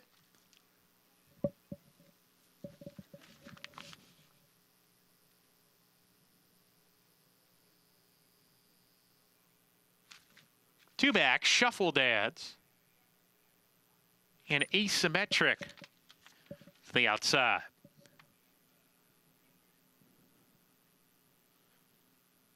Here's asymmetric. Asymmetric coming up. We're ready to go. And Lara, favorite outlaw, gets the first call of the race, steadying sharply after the break. Raven's Nest drops to the back as favorite outlaw shows the way. Shuffle Dance alongside to press him early. Favorite outlaw, a short lead from Shuffle Dance. Rocking Rocket moving forward between that pair. Distorted Pro next down on the rail with Pass Line. A deep asymmetric with that party as well. Stuck in Snow next, passing Work Order. And then comes a la carte. He's down on the fence in the black jacket. 8 lengths behind into the far turn run, all choked up as one runner beaten. That's Raven's Nest, detached from the rest as they round the far turn. Favorite outlaw on top with Ramsey Zimmerman, a length in front. Rocking Rocket second. Distorted Pro down on the fence, shaken up in that position. Shuffle Dance has lost ground while under a hard ride. A la carte's getting into it now nicely. A la carte catches the eye, gets to the outside for the final 3/16. Season with a shot. Favorite outlaw leads the way down on the inside. Distorted Pro up into second. Far outside, a la carte continues to grind away as Rocking Rocket fades in, is beaten. 16th to go. Favorite outlaw keeps going from Distorted Pro and a la carte, and that's how they're going to finish. Favorite outlaw, gate to wire. Distorted Pro was second. A la carte gets third. Rocking Rocket holds fourth. Favorite outlaw off since early August at Ellis Park. Comes in off the bench, gets the win at 7-5. First time for a tag, and Randy Zimmerman not fooling around, went right to the front with this guy, and Carlos, they just couldn't catch him. Yeah, he took the race to them. When you're 7-5, you break running on this track. Kicking the dirt back in everybody's face is not a bad option. Remember when Ramsey Zimmerman rode in Saratoga years ago? You remember say our friend Drew Malik had his book? Is that possible? Boy, I think you got me on this one, Andy. I'm not sure I'm right on that one. If Drew's listening, he'll text me. But I feel like he rode in Saratoga 20 plus years ago. 5-1-7-4 finish here in the 6th at Oaklawn. It's back to Aqueducts. And Security Code winning for the first time since Saratoga this summer. Winter Circle lead-in brought to you by the Fasig-Tipton Kentucky Winter Mix Sale, taking place on February 5th and 6th in Lexington, Kentucky. Where will you be? Jose Lezcano, Phil Serpi, and nice call, Carlos Martin. And, Carlos, one of the things I ask you about is being a trainer is one of the hardest things to do, keep a horse's form consistent for a long period of time.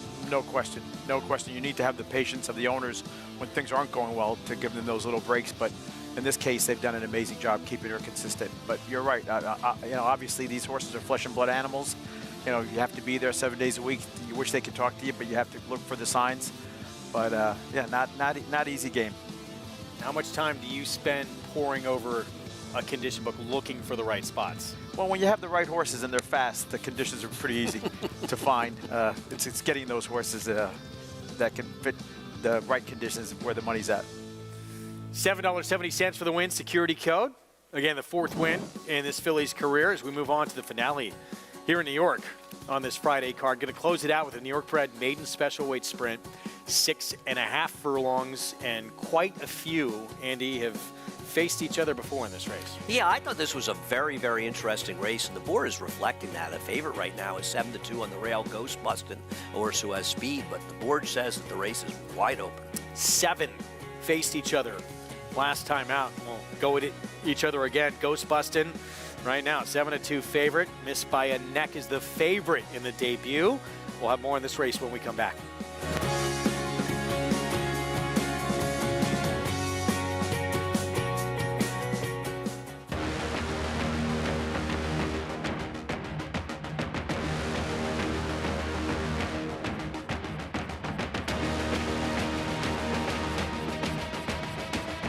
They're coming down for the finish, and it is Silver State.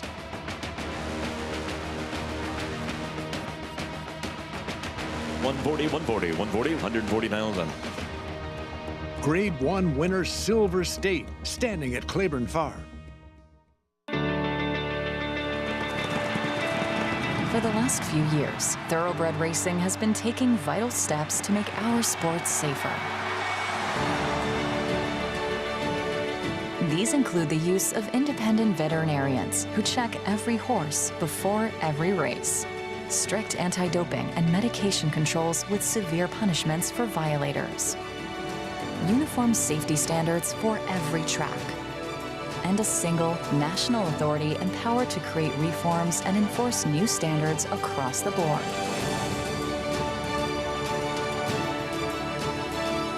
With each important measure, more data is gathered. Accountability is demanded.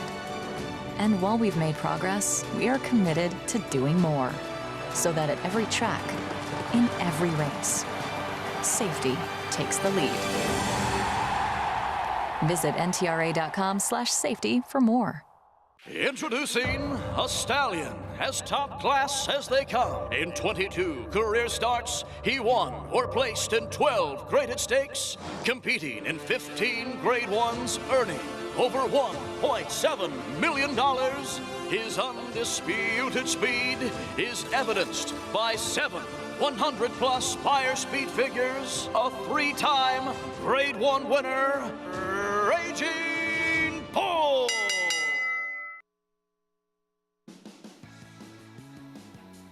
Back with you on our FS2 coverage, Friday card here at Aqueduct. Finale coming up. We have more coverage ahead as well from Oaklawn Park, including their feature.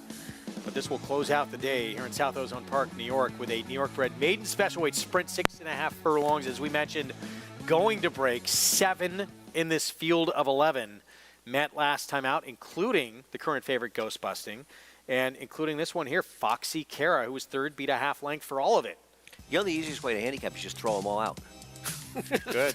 Get rid of most of the field. Well, this one broke terribly. Was second last early Moonlit Weekend and started to really run on late. Was only beat a length and a half in the end. Yeah, that was the one that you and I kind of wanted out of this race. And Carlos, you and I were talking about it. You weren't enamored with anybody from here. Yeah, I mean, it's such a competitive, wide-open race. They all have similar figures.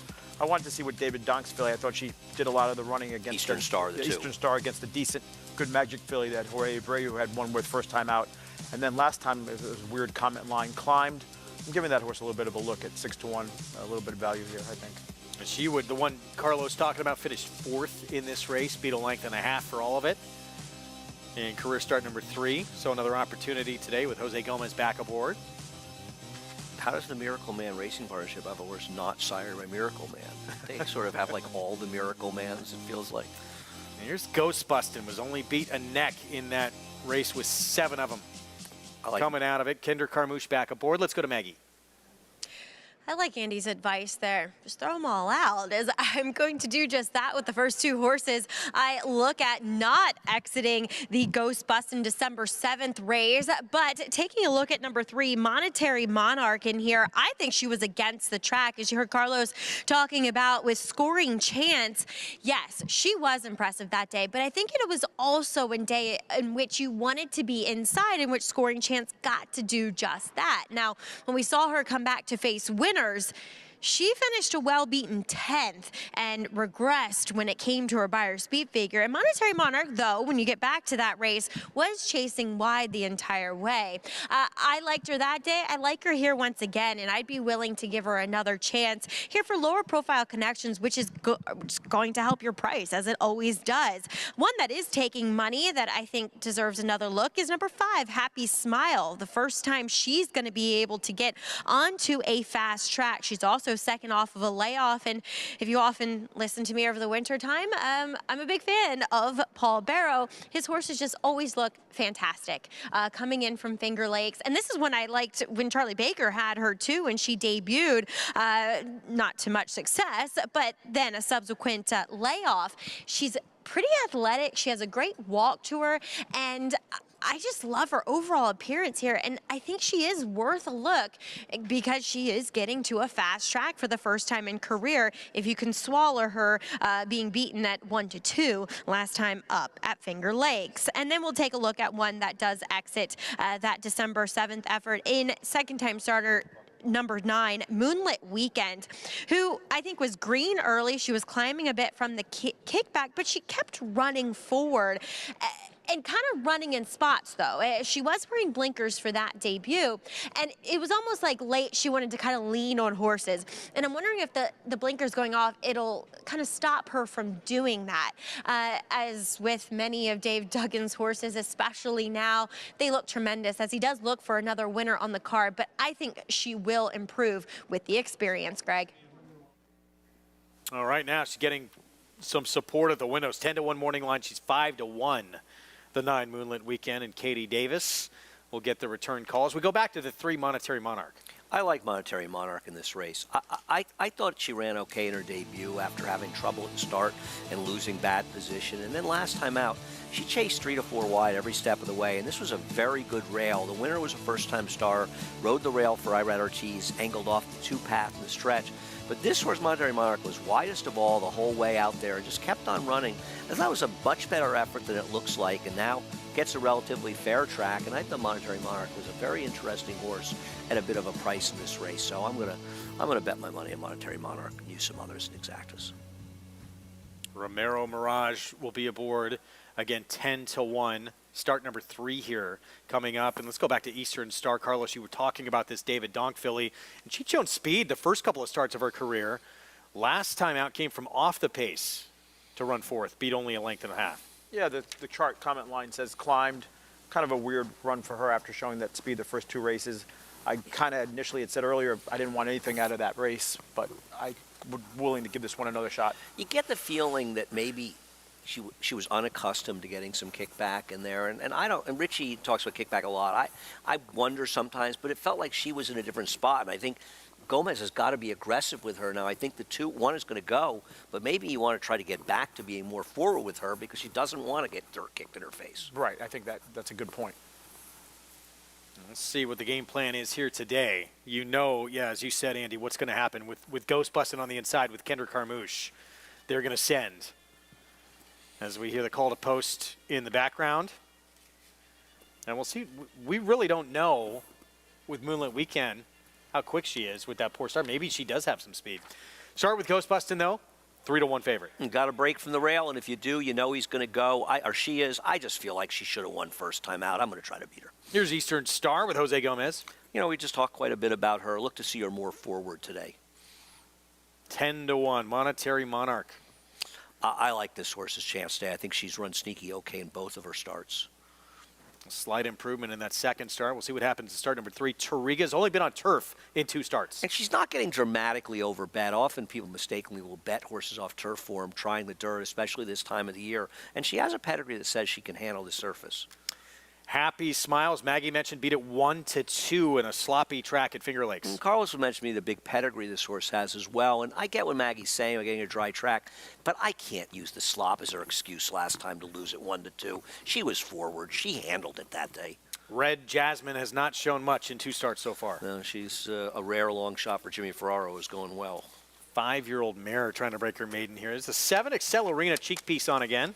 I mean, she's not impossible. She lost to a horse that had many chances, more of a turf horse last time out, but she's a big price and isn't impossible. She's a natural, becoming a career maiden, 0 for 17. Yeah, never finished second even. Only one in the money finish. Here's Moonlit Weekend had that poor break out of the gate in the debut. Horse I know you like, Greg, and I agree. I think she's dangerous. Meanwhile, Foxy Cara next door at 5-1 was only beat a half length in that common race. Tell you what, of everybody in here, she's got the best race of anybody. The problem is her recent form is not that good, and she's had a lot of chances. And a big warm-up under Dylan Davis, too. Crystal Air, Jackie Davis, Dylan's sister, on board for Mary Alice Coffey. She'd have to improve off of her best races. 42-1 from that outside post. You can play this race, all the action, cross-country pick 5 each and every day with Oaklawn Racing and Aqueduct with Naira Bets. That's the offer, $200 deposit match. Sign-up bonus. New customers punch in that code at sign-up to get that offer, match 200, and bet any track, anywhere, anytime at NairaBets.com. So 3-1 favorite. Here's Ghostbustin', who in the debut beat Just a Neck as a favorite. And dangers of being inside, is that a worry at all, or you like to be there with the speed this one has? Well, I mean, inside, if you're fast, the quick of the quick, you know, as long as you break well, it's not a bad place to be.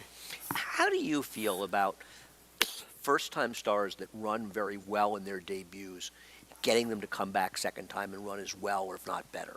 Well, I think you made an interesting point I heard earlier in the days. You know, if they run 5th or 6th and they have that natural improvement, sometimes if they're cranked up for certain connections, a lot of times you see these horses run some of their best races early, and a lot of times they're overbet second time out. And I mean, I guess it's horse by horse, but sometimes they're a project, obviously. But how often do they tip that they're going to run their race for you as a trainer? Well, I mean, everybody's looking for the workouts, and if you have the big stable of horses and you can test them in the morning, you like to get some idea, but you're always fooled in this business. It's not an easy game. You get horses that go in 51 in the morning, they'll run their, in the afternoon, they'll go to another level, and you get horses that are morning glories that work fast, and they don't show the same in the afternoon. It's just an intangible called heart that only the proof is in the actual pudding in the racing. See what happens here to close out this card. Still more coming up. The feature's still ahead at Oaklawn. So we'll get back to Paula Duca in just a little bit as we take a look here at Tariga. 2 starts on grass. I guess this is, Carlos, what we're just talking about. Barn thought, or maybe somewhat of how the year is playing out, but they tried this one initially on turf, first 2 starts, and now they're going to try something totally different, switch surfaces. Yeah, Jimmy Bond, good horseman, homebred. I thought it was going to be overbet. That's why I kind of looked away from her running on the grass. Usually, he has the horses since they're babies. For him to start on the turf and then now back on the dirt, I'm not sure if it's just a question of being a New York bred here and having to keep the horses in shape. You're going to keep them in the winter, and you try the dirt, and if they can run on it, it's good. If not, you lay them up. And an Air Force Blue, I think that probably led them a war front to go to the turf first time. There is one foal from the dam that was pretty good in the dirt. That horse was sired by Golden Sense, who's more of an effective dirt sire. Yeah, into mischief. Yeah. Finale on this Friday card here, first Friday of our new year, and it's Ghostbustin', one of 7 coming out of that common race, just missed by a neck as the favorite that day in the debut. Can she seal the deal here and start number 2? I like the 3. I don't think they put the right did they put the right numbers up? Maybe, I'm not sure, but I like the 3 Monetary Monarch quite. I think they did actually now that I think about it. I think 9-1. She's actually gone. Maggie and I both like her. I think. North of her morning line. Yeah, she was 10-1 before. Not much movement here. I like this horse. I think she's a very good bet in this race at a price. It was 2-1 last time, and now, yeah, the price is definitely more competitive race than last time, to be fair. I mean, last race was not super competitive on paper. I thought she ran well in it, though. The winner just had the run of the race. The winner did not come back and run well, but that's not surprising. She had a dream setup in her debut. And here's the filly that had only been on turf so far to this point, being a little obstinate. We'll get the help of the starting gate crew, move this one in line. Luis Rivera Jr. steps off. He's shown a lot of promise. Yeah, young 5-pound apprentice will hop back aboard. It's a time for the apprentices to get their chance, Carlos, in the winter. This is where they make their bones in the winter. So the favorite from the inside, Ghostbustin'. See if this one tries to wire the field. We go upstairs. Chris Griffin with the finale on this Friday card from Aqueduct. Air steps forward, goes in. All set.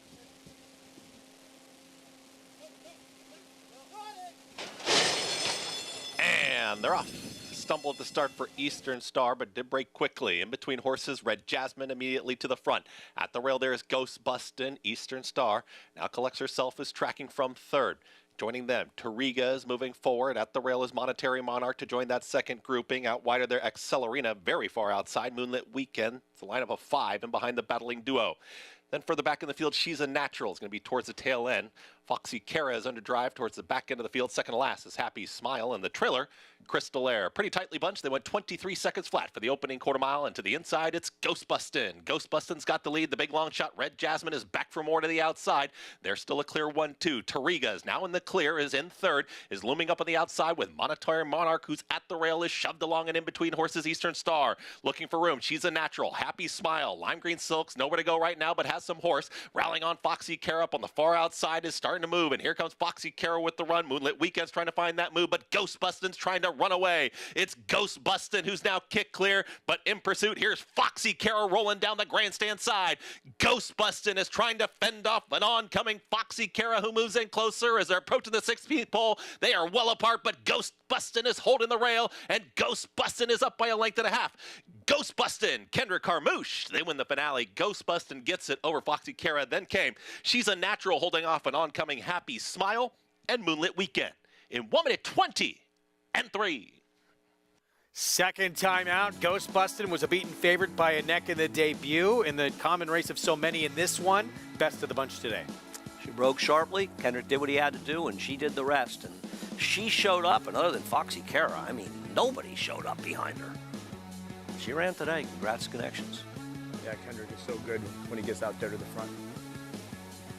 Yeah, no, it's really as simple as if you can get out of the gate, and got her out of the gate. And it seems like the two didn't have as much speed. A lot of speed from Red Jasmine, the long shot, who at least showed up and did a little running. Foxy Kara made that run in the stretch. She came out, looked like she might have a chance to catch her, but when you're 0 for 11, there's a reason for that. But at least she ran a little bit for Mitch Friedman today. And the super long shot, I believe, She's a Natural getting third at 38 to 1. Wow. My horse broke a little slow, but she had no excuse. She sat in the rail behind the leader and just had nothing. 1:10, 8-5 finish. Everybody knew the game plan, Carlos, going in here, especially with what Ghostbustin' showed first time out with Kendrick Carmouche and the rail on board, and it works out. Yeah, those Bustin' Stones are hard-knocking horses. For not such a commercial sire for the state of New York, he gets a lot of winners year in and year out. And, yeah, Dr. Belinsky and Roddy Valente supported the horse, so they deserve all the success. Carter winner. Grade 1 Carter winner. 5-2 to close out this Friday card. Features still on the way. From Oaklawn, we'll get you back to Hot Springs. Check in again with Paula Duca when we come back as we get set for the 7th. Next, Brad Cox with a big favorite coming up, making start number 2.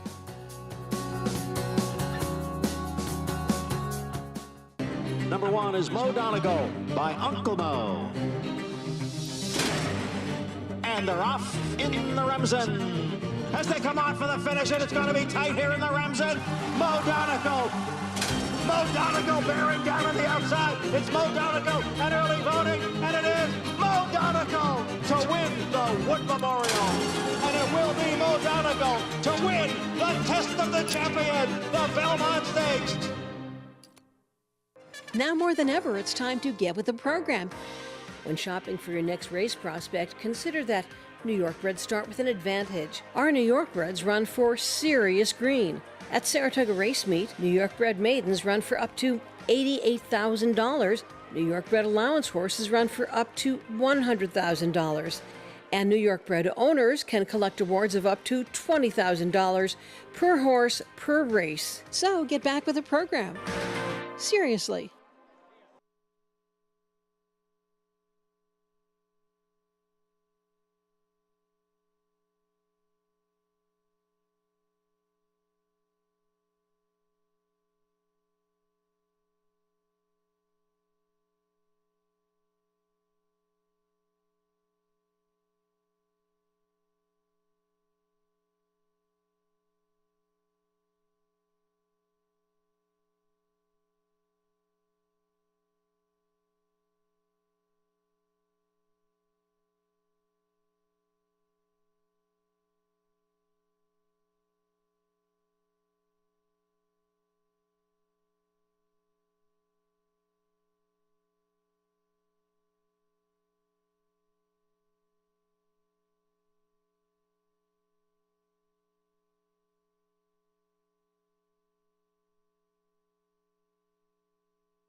Back on our Friday coverage, America's Day at the Races, race 7 at Oaklawn.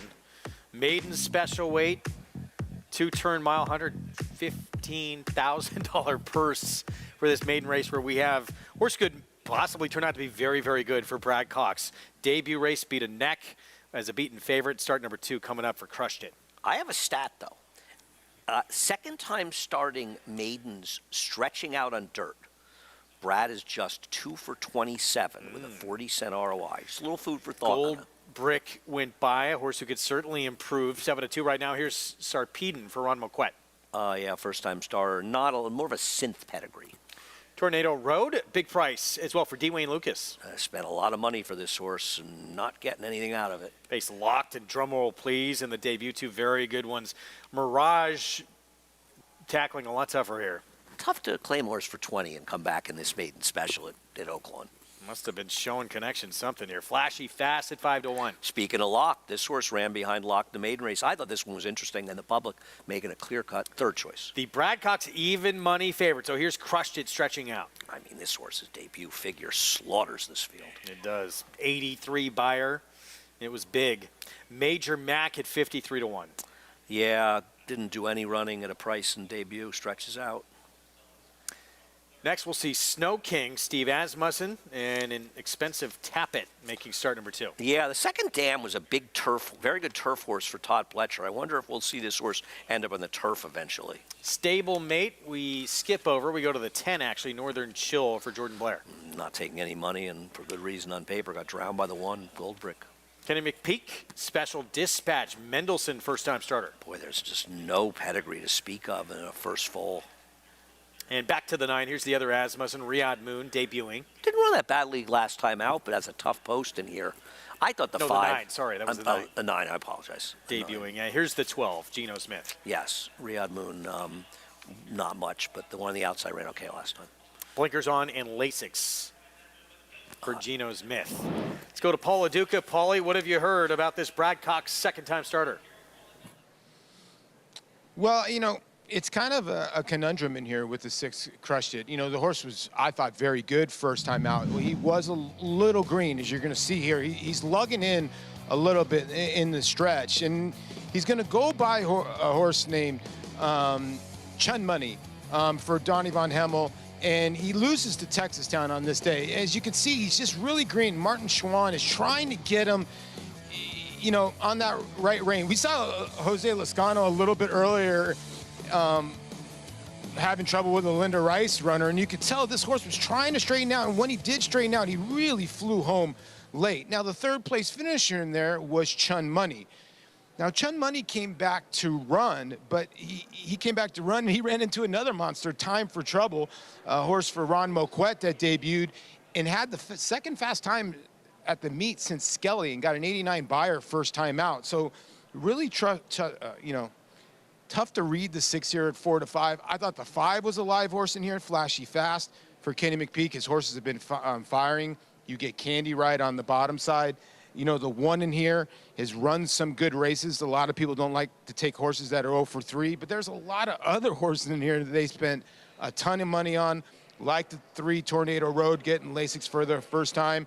I will say this, though, Greg, the 9 and the 11, both were acting up. The 9 threw Keith Asmussen. They were able to rein him in. And then when they turned around, the 11, Special Dispatch, was having a little issues with Christian Torres. So Baby's just acting up a little bit.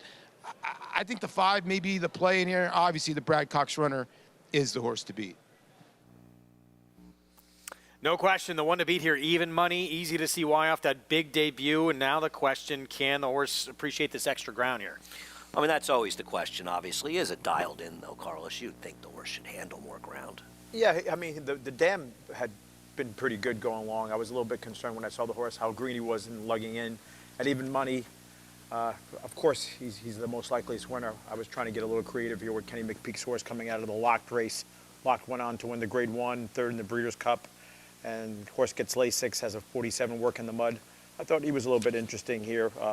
Obviously, something might have gone amiss there at the end of the race. He looked like he fell apart. He was 3rd right till about the quarter pole, and he's getting some play here at 9-2. Not bad to be Todd Pletcher and have not only fierceness, who look like it is a monster based in this Breeders' Cup, but also Locked as your 2nd in command. incredible embarrassment of riches. Second time last 3 years, Brad Cox led the nation in earnings and probably a favorite now for an Eclipse Award. Crushed it the 6. His short price favorite here in the 7th. Matt Dinnerman the call. Backed away. Northern Shill goes forward. 3 more runners to round out the field. Crushed it. Your current 6-5 favorite. Of course, those odds could change, but Crushed it is getting heavy play here. Special Dispatch, post 11, the first-time starter for the Ken McPeak Barn.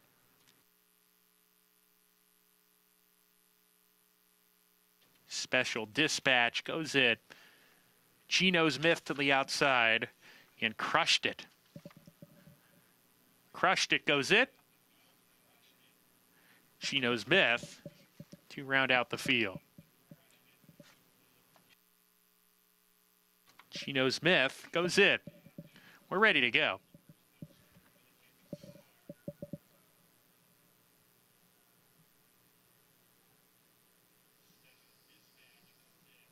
And they're off. Mirage was off slowly. Sarpedon, the first, are also slow to go. Major Mac in the pink jacket up close with Crushed It. Riyadh Moon 3 wide on the course. Those 3 tussle for early supremacy into the turn. Crushed It has the lead by just about a neck. Major Mac right there to press the issue. Riyadh Moon off of them runs in the 3rd position. Tornado Road is next, followed by Snow King and Northern Childer side by side with Gold Brick making it a line of 3. Flashy Fast right off that trio, racing in midfield, 2 clear of Gino Smith, a length and a half to Sarpedon, and Mirage is second to last, one way out of it at the back. That Special Dispatch, the first-time starter, maybe 25 lengths behind down the backstretch. Crushed It on top here, 3/4 of a length and a good gallop now. Major Max still pressing from the outside second. Tornado Road is 3rd. Gold Brick moves up between horses. Riyadh Moon in the meantime, he's 3 deep. Northern Chill's lost a position. He's already under pressure entering the far turn run. Snow King is being passed by Flashy Fast, who's down on the inside attempting to get closer on the fence. Gino Smith is next. Sarpedon losing ground, and Special Dispatch was so far behind early. He's passing runners, has a lot of ground to make up, at least 12 lengths as they hit the quarter pole. This race won at the 16th pole as Crushed It still in front. Crushed It off the turn. Gold Brick coming to challenge now. Major Mac calls it a day in the 3rd position. Special Dispatch continues to grind away, but as they hit the 16th marker, it's a battle in the lead between Crushed It and Gold Brick. Gold Brick on the outside with the momentum. Crushed It back to second, trying to fight back. Gold Brick in front narrowly, and Gold Brick wins it. Gold Brick out finishes Crushed It. 3rd home, Flashy Fast. Riyadh Moon in the photo for 4th with Special Dispatch. 2 starts and 2 very narrow defeats for Crushed It. Gold Brick gets by him this time for Brett Calhoun. Yeah, gets Lasich the first time, and the 4th time was the charm. I mean, Flashy Fast got a little company early, but honestly, I didn't think he had much of an excuse, Carlos. Feels like he should have won. They buried the rest of them. Yeah, coming around the turn, it looked like he was going to make a run, and then he just kind of leveled off. The first 2 finishers really separated themselves. What do you do as a trainer when you have obviously a ton of talent with this horse, Carlos, but 2 starts now, 2 very narrow defeats? How do you go back to the drawing board? Well, Brett Cox has got the commodity of having a lot of great horses. I'm sure he'll regroup, and it'll probably take 6 weeks, 8 weeks, and just get another good race for him. Back in New York, Ghost Bustin', Kinder Carmouche, Bruce Levine close things out with a gate-to-wire win. Yeah, Kendrick getting the front here and getting it done. Won the first race, won the last race. He's going to have a great winter. Tough to beat. Lascano, Carmouche, Dylan Davis, got a great colony. Manny Franco, as always. Is Manny on a suspended ride today, right? Is he suspended? That's a good question. I noticed that too. Well, today. I'm not sure if he's out all weekend. This one shortest way around the racetrack, forward early and using that speed as a dangerous weapon here to take this finale on our Friday card. 5-2, $7.60 for the victory. 110.85. Pick 4 comes back just over $100, and the pick 5 just shy of $600 in that sequence. Carlos Martin been our guest analyst today. It was great having you on, getting your insights. I appreciate the opportunity to come on. It was a great, fun time talking about our favorite sport, racehorses. It's always a great afternoon. Always good to see you. Thank you. First selection, too, was a winner, so you did your job when you came on. Good to have you on. Better than some of the others here. I'll remain nameless. We're going to take a timeout. We'll be back. We're going to look at the Triple Crown Trail. And speaking of Brad Cox, impressive winner on New Year's Day in the Smarty Jones, Catching Freedom. We'll talk about his chances going forward for the Son of Constitution as he has steadily moved forward from start to start.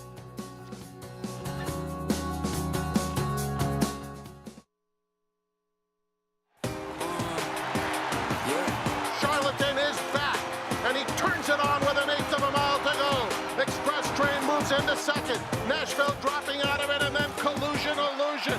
What a spectacular return for Charlatan, who will romp in the run-happy Malibu Stakes by 4.5 emphatic lengths. Charlatan, ultra impressive. It's a new day for a new king. Here comes Gem Mint 10 and now Dylan Davis, and they get ready to swarm these leaders. Gem Mint 10 is in front. Gem Mint 10 wins the finale. Welcome to Adelphi Racing Club's unparalleled partnership experience. Exclusive access to the backstretch at Belmont and Saratoga, premier accommodations on race day, and of course, experience excitement like no other. Contact us today to get a taste of the Adelphi difference. This is Maxfield. This is a Maxfield foal. Maxfield, the G1 Breeders' Futurity and G1 Clark Hero by Street Sense. Maxfield foal. They're just like him. Walking, standing, looking perfect, and selling. This one made $500,000, the most by any freshman in 2023. Maxfield. He's the best in his field. Inquire now. Racetrack Television Network brings you every race, from every track, on every screen, every day. With monthly packages starting as low as $5, RTN gives you great value and access to more live HD streaming and race replays than anyone. Visit RTN.tv today to sign up and watch on almost any device, including Roku and Amazon Fire. RTN has packages that start at $5 per month.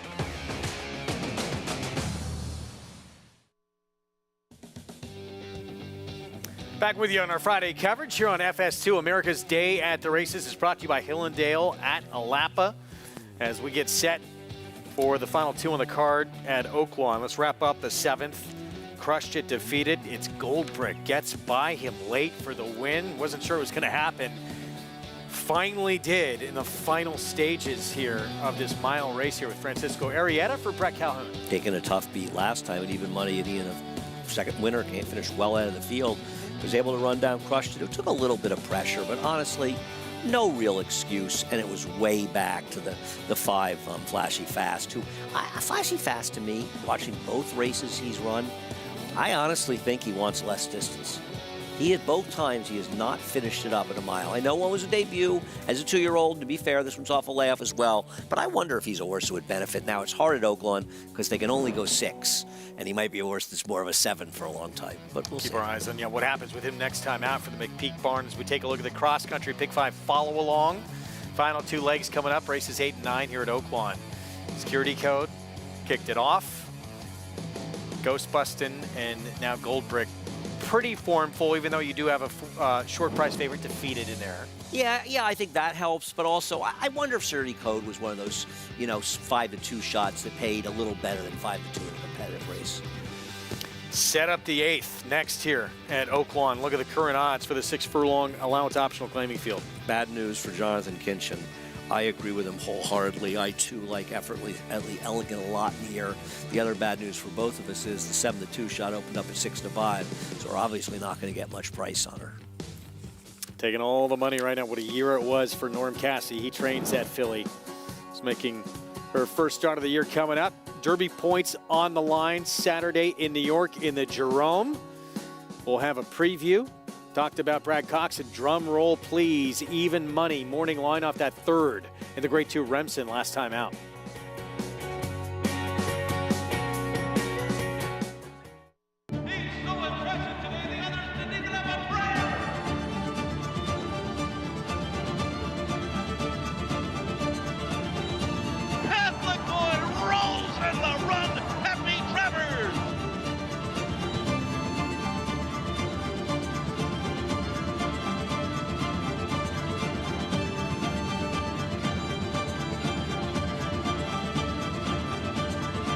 idyllic boy standing at Claiborne Farm.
Back in our Friday coverage, America's Day at the Races, races 8 and 9 still to come. From Hot Springs, Arkansas, where it was snowy to begin the day for the morning workouts. Snow has gone away, but it's been a wet, sloppy track throughout the afternoon. Going to break, we talked about the Triple Crown Trail, and Brad talks with Catching Freedom, who won the first Derby prep for the 3-year-old season with Catching Freedom, who won from off the pace to win by 2.5 lengths. I think it was a bit of a promising debut for this. I should say 3-year-old debut for him. Got a very good trip in here. Unlike last time where he had traffic trouble, able to wheel the outside and get it done. He got an honest pace in front of him. And he got it done when he switched leads late in the stretch. He sort of did well. We'll see. He got an 87 buyer, so he has stepped forward. And I think he's sort of moving in the right direction. At this point, you've got Fierceness out there who ran this gigantic race in the Breeders' Cup Juvenile. And if that is the horse that he is going forward, and he stretched out successfully in distance, these horses are in a lot of trouble. I mean, you're talking about a horse that could be a Triple Crown type horse. I'm not saying he's going to Triple Crown, but he was that good. I mean, his Breeders' Cup was one of the best performances we've ever seen in that race. And everybody else is sort of a potential player. So the question becomes, what do we see from Fierceness this year? What do we see as the distances stretch out? Because I don't think anybody out there can catch him if we keep seeing him run like he did in the Breeders' Cup. But we'll see what happens with him. You never really know going forward. And everybody else has a right to move forward, and I thought that horse did just that. It's amazing everybody gave up on this. Everyone thought Locked, the other Pletcher horse, was going to be the horse that was going to be that Tour de Force performance. No, it was the one everyone sort of forgot about. Checking with Paula Duca and that performance on Catching Freedom. How much did that impress you, Paulie? Well, I'd have to go with, like, Andy. He's kind of lost for words like me. I'd call it workmanlike, to be honest with you. The horse did get a very good trip in a horse that was prepared at fairgrounds. You know, most of the horses that Brad's brought in here have been either training here at Oaklawn or coming in from Churchill Downs. You know, this horse was prepped at fairgrounds. I do love the way he leveled out late. Now, last year, Angel of Empire was the type of horse that was kind of a little bit like him, although this horse was a little bit known more in his first start. Obviously, Angel of Empire started out at Indiana Downs and went to the turf. I don't know if it's hard to explain. Maybe he's a slowy, grindy type. When I talked to Christian Torres when he got off, when he hit him left-handed and he actually switched leads, he took off. And to me, he looks more like a kind of horse that will actually like the Belmont, which I thought was going to be happening with Angel of Empire. And I just think that, the campaign of the Derby took to him in the Belmont, and he didn't run that well in the Belmont. But I thought it was very workmanlike and a horse that is, moving forward. And I like the way he finished the race, Greg, just visually the way he finished it off. And I was happy for Christian Torres, too, as well. Paulie's already got his Belmont horse. Paulie, you're really ahead of the game here with your Belmont horse. The horse who I just think he's what? When he came out on the racetrack, he's a big sort too, Andy. So, you could tell, he kind of lumbers around there and got a big stride, but when he leveled off, it takes him a little while to get going. So I'm a little worried maybe, in a Derby field, if he has to stop, it might take him a little bit while to get going. That's my worry a little bit with him, because he's a big old son of Constitution, and he's got a lot of promise, though. I think that's very fair. Well, they wanted no part of him sprinting. He debuted at a mile, won first time out. So, yeah, probably a horse, as he gets more ground, maybe he does continue to move forward. You say everyone's trying to catch up to, and it was, incredible performance by our Breeders' Cup Juvenile winner. But all these horses can start to catch up. Everyone progresses at different times, and we'll see if he continues to move forward. A lot can happen. Right. It's this is the first year, I think, in a little while where there is a horse out there that potentially is a superstar type performance, because the reality of a Fierceness is based, and I'm not saying it's going to happen, but that's one of the best juveniles we've ever seen. Yeah. And that was a good field. And he smashed them. General Partner, who was the other speed, is a nice horse. He may have some distance limitations. He just disposed of him like he was nothing top of the stretch and just crushed the rest of a pretty good juvenile field. Locke's a nice horse. He ran a big figure. Listen, you don't know what's going to happen, and you want them all to stay sound. But with him out there, he's a big dog out there. Yeah, it's not often we talk about the Breeders' Cup Juvenile as being the most impressive performance of the weekend. It was. And I think for a lot of people it was. I thought it was. I'm not saying he was going to beat White Abarrio, but his buyer speed figure was only, I think, 2 points lower than White Abarrio's. I think that puts into perspective. That horse won the Classic. A 4-year-old winning the Breeders' Cup Classic, a potential horse of the year, and from a buyer speed figure standpoint, he ran 2 points lower. That's how good Fierceness was. 8th race coming up next at Oaklawn. It's fillies and mares. Then we're going to see the boys get their turn in the nightcap in the 9th race. Let's take a look at, we talked about the Jerome on Saturday. Coming up here in New York, here's the upcoming road to the Derby. LeCompte out at the fairgrounds. That's when we step up to 20 points for the winner to get into that starting gate for the Kentucky Derby. And, of course, that comprehensive series out at Oaklawn Southwest coming up on January 27th. It's our ABR race of the week, and it will be early on in the card. Tomorrow, the Jerome Stakes. Drum roll, please. Even money favorite for Blackhawks. Listen, it's a long year. A lot of these horses, more of them will fall by the wayside than move forward. But I think if you want horses out of the Remsen, you're interested in the second place finisher, and you're interested in Drum Roll Please. Taking nothing away from the winner, who set an honest pace, but that was a racetrack that was extraordinarily kind to inside speed, and he took advantage of it, Dornoch.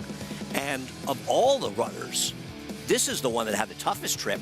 He was 3.5, 4 wide in the first turn. He lost position in the backstretch. Javier launched this long, sustained 5 wide run. And while he tired towards the end, on that racetrack in particular, but really any racetrack, that's a tough trip. I like El Grande O as a horse. Linda Rice's speedball in there. But I think this is a potentially very nice horse, and I'm glad to see Javier coming up to keep them out. Yeah, Javier Castellano will be back aboard. He was aboard for the maiden win. Belmont and Aqueduct. Horses just weren't making this kind of run, Greg. And he's not a horse because the second place finisher, he saved ground. You see him moving behind him. He saved ground and angled out late in the turn. This horse was wide every step of the way and made a real run. I was impressed. And if you are the believers in bias, as I am, this is a horse you've been looking forward to seeing. He's going to be a short price, but I'm looking forward to seeing what he can do tomorrow. And I think El Grande O is a legitimate challenge for him, but he was very good in this race. Looked for a moment like he was going to be right there at the wire, flattened out a bit late. It became a 2-horse race. Still, you look at this performance. How in the world did Dornoch go back and win from the inside? That was one of the great finishes we had all year. No, I agree. That was an exciting finish. I'm not trying to knock Dornoch. I'm just talking about from a trip standpoint. The others were a bit compromised. And I do think it's fair, with drumroll please, to say the way he didn't finish, you wonder how will he do as he goes farther. This is only a mile in the Jerome, but I also think he tired a lot because that kind of trip on that track was going to tire anybody out. It's strange on this Triple Crown Trail to see a cutback in distance, but New York Circuit, that's the way it works. You got to start somewhere, and then we go to the 1 1/8 the next time in the Withers, cut back to a mile in the Gotham. We had that big field last year in the Gotham, a super fun race, and of course Race Kane, who won that race, went on to do some good things later, and then the big one, the Wood Memorials. We head to the Derby. We are closer to the Derby, Greg, than we. You're taking us to April already? Well, no, we're farther away from closing day at Saratoga than we are we're closer to the Derby than we are from closing day in Saratoga. It's Labor Day. We're over 4 months from it. We're over 4 months from being in Saratoga. We're less than 4 months to the Derby. Ah, that's right. Yeah. Belmont at Saratoga this year. Yes, just and I 5 actually months just away was from that. looking up some of the rates. Found one place $1,000 a night, minimum 3-night stay. I got to think there's somebody up there that's thinking, boy, I'd love to have Greg Wolf stay in my house. This is the honor of having you up there. Not Well, anybody who was on if the you're out airplane there, with you I'm when you open to flew it. out, but perhaps some others. Just bring them up. There's very little sense to kick off the post parade. Randy Morse. Very appropriately named, given what's going on here, but a bit of a long shot in a tough spot. Let's be clear. Cipriano Contreras. Yeah, taking some money in this race, second time off the claim.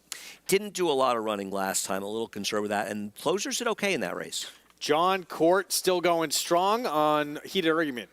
Yeah, a little tough to recommend in this spot. Cherie DeVoe. Showing, sorry, the 5 out. That was late. Demi coming off a big performance, yeah. I did not have that horse scratched either. Winner last out, Demi. Yes. Well, Demi ran a fast enough fig, 40-1. You missed the boat last time. Twirled, another one who ran a very big effort last start. Has a 15-1. A lot of speed for this horse. Seems to be some pace, but the pace is lessened with the 5 Aunt Beck out, but she's going to have to deal with a favorite outside of her. Megan's Clara, Nick Juarez for Norm Cassie. Coming off a voided claim last time for Norm Cassie, who also has the favorite. Talonda had some big efforts at Lone Star in the summer. Going to have to run bigger here. Here's Fee, Steve Asmussen with his son Keith. Got that fast figure to 5.5 furlong race at Remington. And Norm Cassie's, 3-5 favorite, Effortlessly Elegant. I was excited to be betting on her in this race. Apparently, I'm not the only one and won't be betting her at 3-5. And Charlie May outside, Julian Leperoux aboard at 17-1. Yeah, she had some good form in New Mexico. Can she bring it here, though, in recent races? Her last race left something desired. Post time coming up here for the 8th. Let's check in with Paul.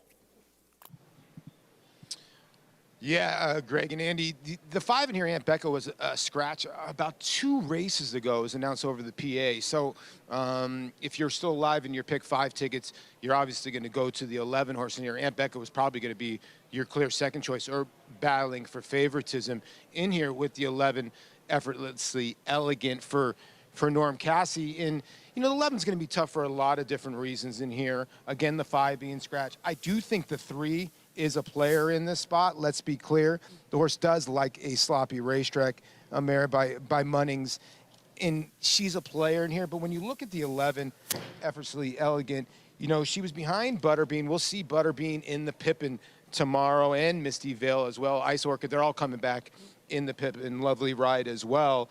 And, if you look at her PPs, her 2 wins are with Lasix. Her other race with Lasix, she had a troubled beginning. Now she's back on it, and I'm talking to Norm before when she ran last time. He's like, I remember him saying, oh, well, time to back her up. And he even said to me, like, listen, I think she's just better sprinting. She might have tricked us when she won at 6-5, he said, here last year when she won right after the Honeybee. So they continued to go around 2 turns in the Ashland, and now I think they're just wanting to stay 1 turn, and last time it just didn't work. And I think that, going back to the 1 turn, she should be able to stalk or even just control this race or stay from the outside. I just think she's going to be really tough to beat in here at 4-5. I'm not going outside the box here. I actually played an 11-11 double because I love Gun Flash in the last race. Ooh, I love that. A little early steam. Yeah, Gun well Flash. done, Paulie. Something to look forward to. The old 11-11 double. Yeah, Gunflash, back-to-back very big performances, including a third-place finish at Oaklawn last time out.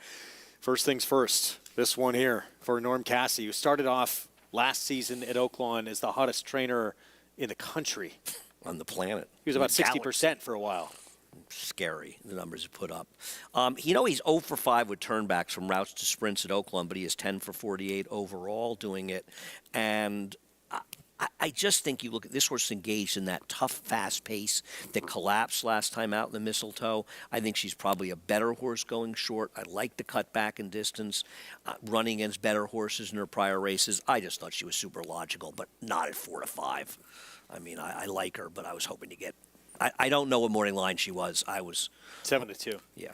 Well, looks like a tough customer. She's faced the toughest company of anybody in this spot. She was the one I liked the most in the card, but obviously I am not far from alone in that, so I don't think win or lose. That was clever. Take that step forward too, from 3 to 4. We're going to find out here. Yeah, always rooting for Norm, looking to do well. Just had he and Gabby had their second kid. Back in the fall. Congratulations. Yep. Very happy for them. He had such a great year last year. Yes, he did. Absolutely. 24% from 178 starters. Yeah, no, I'm thrilled to see them doing well. Always rooting for Norm, known him for years. And, of course, we worked with Gabby for a while and always wishing her the best. One of my favorites. Set for the 8th. Let's go to Matt Dinnerman for the call. To round out the field, Effortlessly Elegant, your current favorite, and a heavy one at that, 4 to 5. Twirled second to last, goes in. And to round out the field, Charlie Bay. Waiting for Charlie Bay.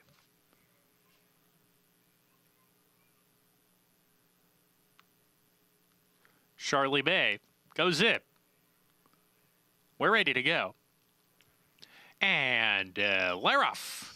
Uneventful break for all the runners. Twirled sent out of there, grabs the lead with the long shot Tolanda, a half-length back, pressing the pace. Effortlessly Elegant makes her way into the third position. Charlie May right behind her. Then comes Fee. Heated argument. They're side by side. They're 4 lengths off the pace, approaching the half-mile marker. A length and a half clear of Megan's Clara. Let's be clear, they're side by side. Very little sense as one runner beat. That's Demi, who joins her at the back of the pack. Into the forward turn, it's Twirled. Very aggressive here. Rounds the forward turn, a length and a half clear of Tolanda. Sent along from second with the favorite, Effortlessly Elegant.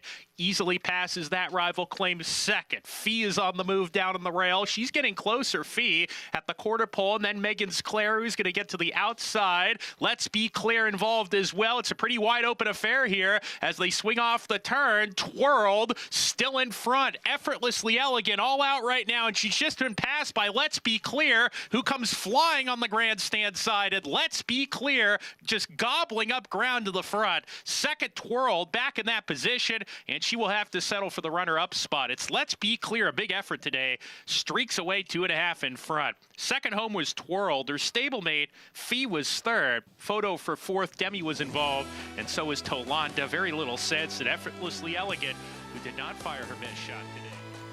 3, 7, 10, and maybe the 6 Demi for 4th. It was close, but let's be clear.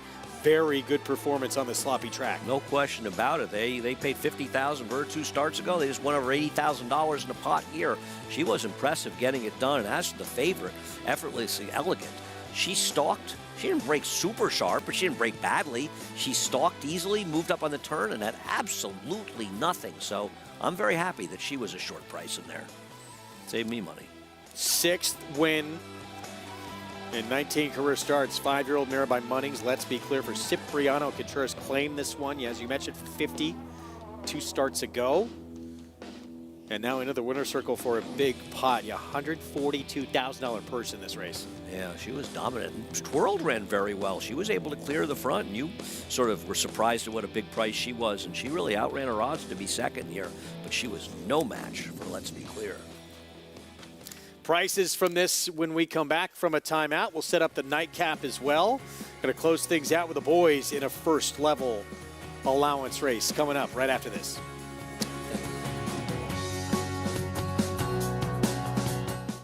The sun shines bright on Caraconte.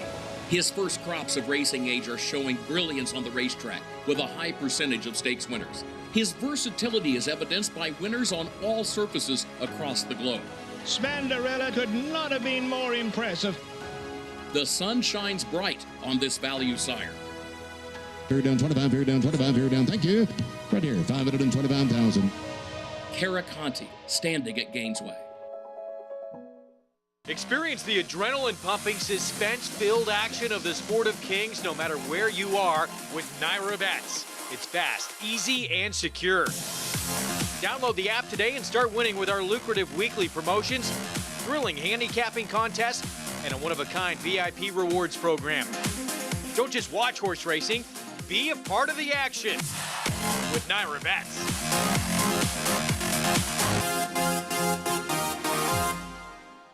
We watched his career. You know, the speed he had was tremendous. So we bought 2 or 3, underbidder on several. Really nice volatile colt in his last sale that I think maybe $600,000. Beautiful colt. Tom, $600,000. Thank you very much and good luck. Perfect sire for 2-year-old sales, and so we'll be bidding against some of our peers, no doubt. So we're looking forward to it. We like a little competition. You know, it's fun. There's a big, bold, beautiful world waiting to be explored by you and your friends, of course. But not just any friends, the best of friends. The kind of friends who let you do you. Because in this world, it's positive vibes only. And when you get in the zone here, you stay a while. These aren't just good times, they're the best of times. And your time is now. So come explore. Resorts World.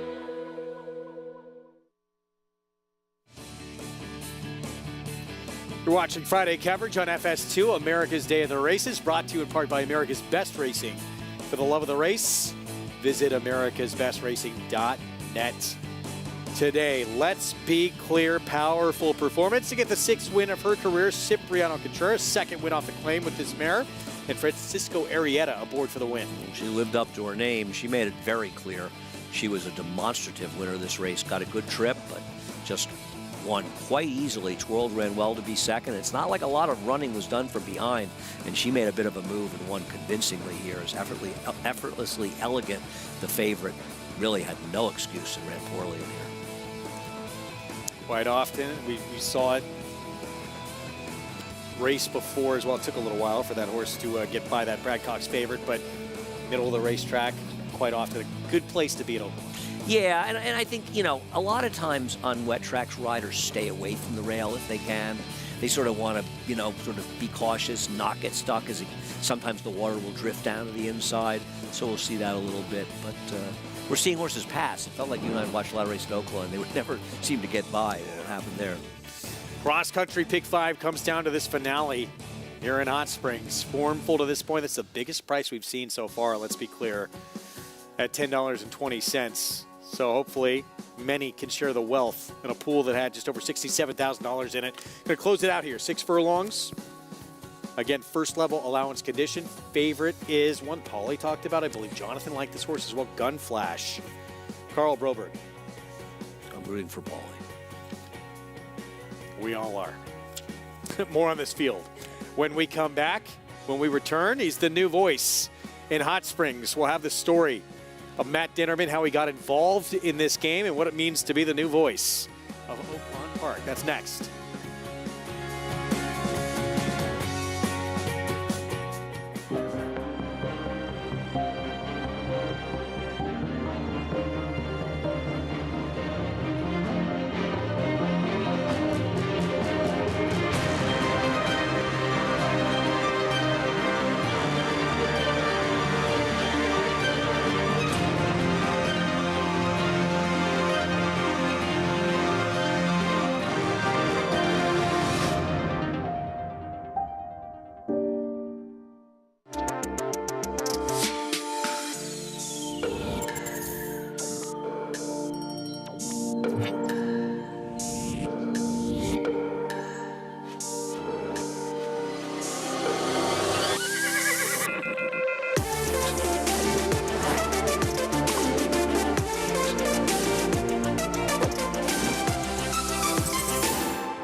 Stallion named third, and that's how they'll finish.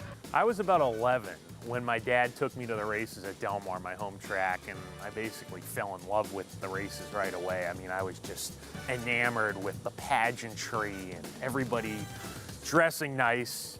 In the turf club, the railbirds, they've got their racing forms, and the jockeys and the trainers, and just the noise and the excitement of the horses coming down the stretch. Right away, the racing bug bit me, and I wanted to learn more about this great game.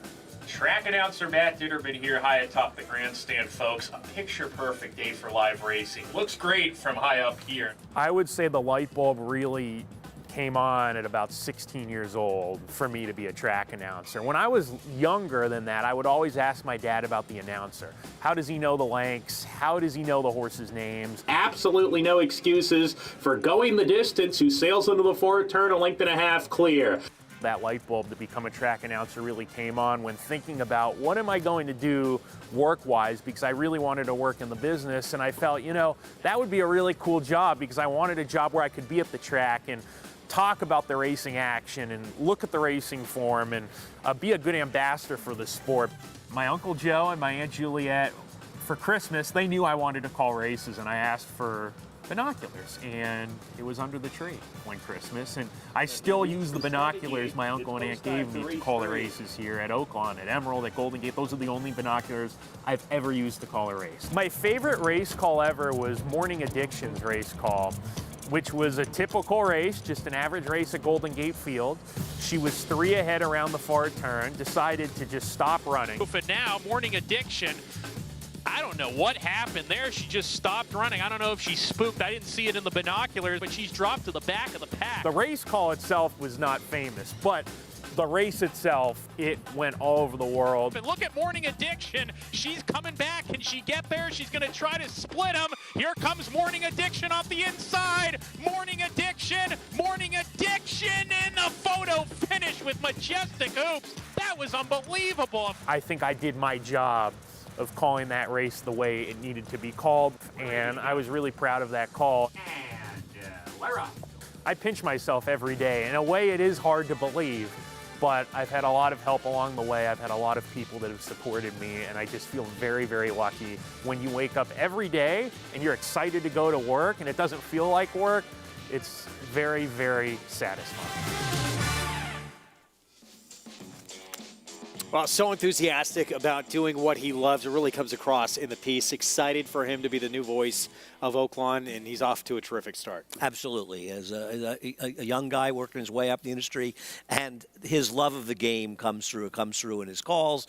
You see him on Twitter. I've met Matt. He's a good guy, an enthusiastic guy, and we really wish him the best of luck. And hopefully this spot at Oaklawn will work out for him, and he'll do well. And he seems to be doing well so far, not surprising. You're going to be calling some prestigious races, too, at this meet coming up. Yeah, no, he's his love of the game, it's almost infectious, and you like to see people with that love of the game, because you want to work in this industry, you got to love it. You really do, and so many of us do, and Matt certainly does.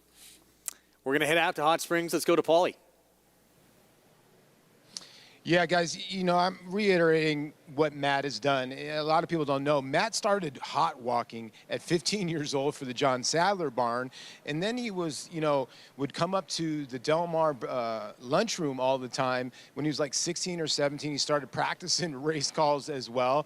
Then he became the paddock judge. He's really worked his way all the way up. And when I asked him about getting this job, he said, listen, the one adjustment I have is from calling smaller fields to big fields. And I've been up to that booth. It is very difficult to call the alternate line, the first line, and very difficult to call the second line. You're kind of in between. And you guys are right. He's done an amazing job. But he's a kid that started, like I said, shucking stalls for John Sadler when he's 15. He's worked his way all the way up.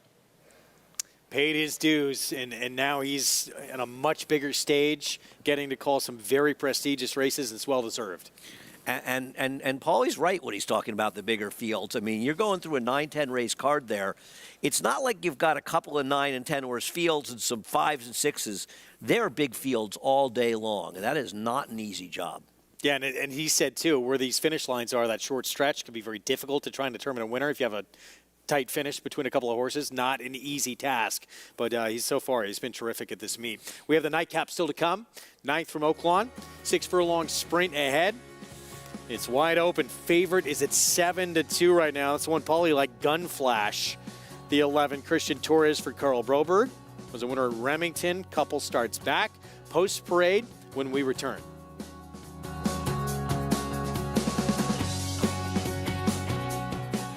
War Dancer, New York's leading turf sire again in 2023 with standouts like Barrage at Saratoga. Here's Barrage with a final surge. Barrage got him. War Saichi dominant on the dirt at Finger Lakes. War Saichi has scampered well clear. War Saichi all the way with the top spot. And Danzig Queen on the tap of the surface at Woodbine. And Danzig Queen will come away and win by a length. Consistently producing winners on dirt, turf, and synthetic. War Dancer, proud to stand in New York. RaceLens is the most in-depth product in horse racing with unique features found nowhere else. True odds, predictive analysis, and pace projection. RaceLens. It will change the way you follow horse racing and take your game to the next level.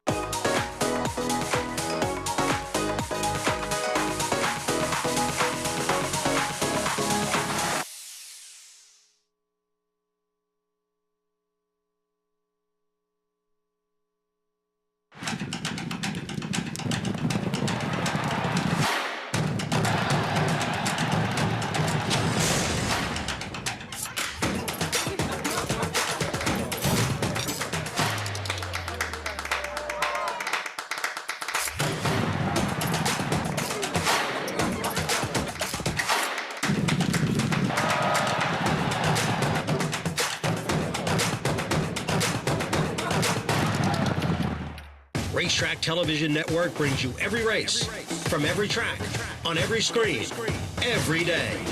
With monthly packages starting as low as $5, RTN gives you great value and access to more live HD streaming and race replays than anyone. Visit RTN.tv today to sign up and watch on almost any device, including Roku and Amazon Fire.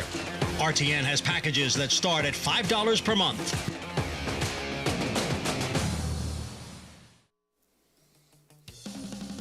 Thanks for being with us on our Friday coverage on FS2. America's Day at the Races, brought to you in part by legendary Claiborne Farm. 100 years of doing the usual unusually well. Best view of a racetrack at any hotel in America right there.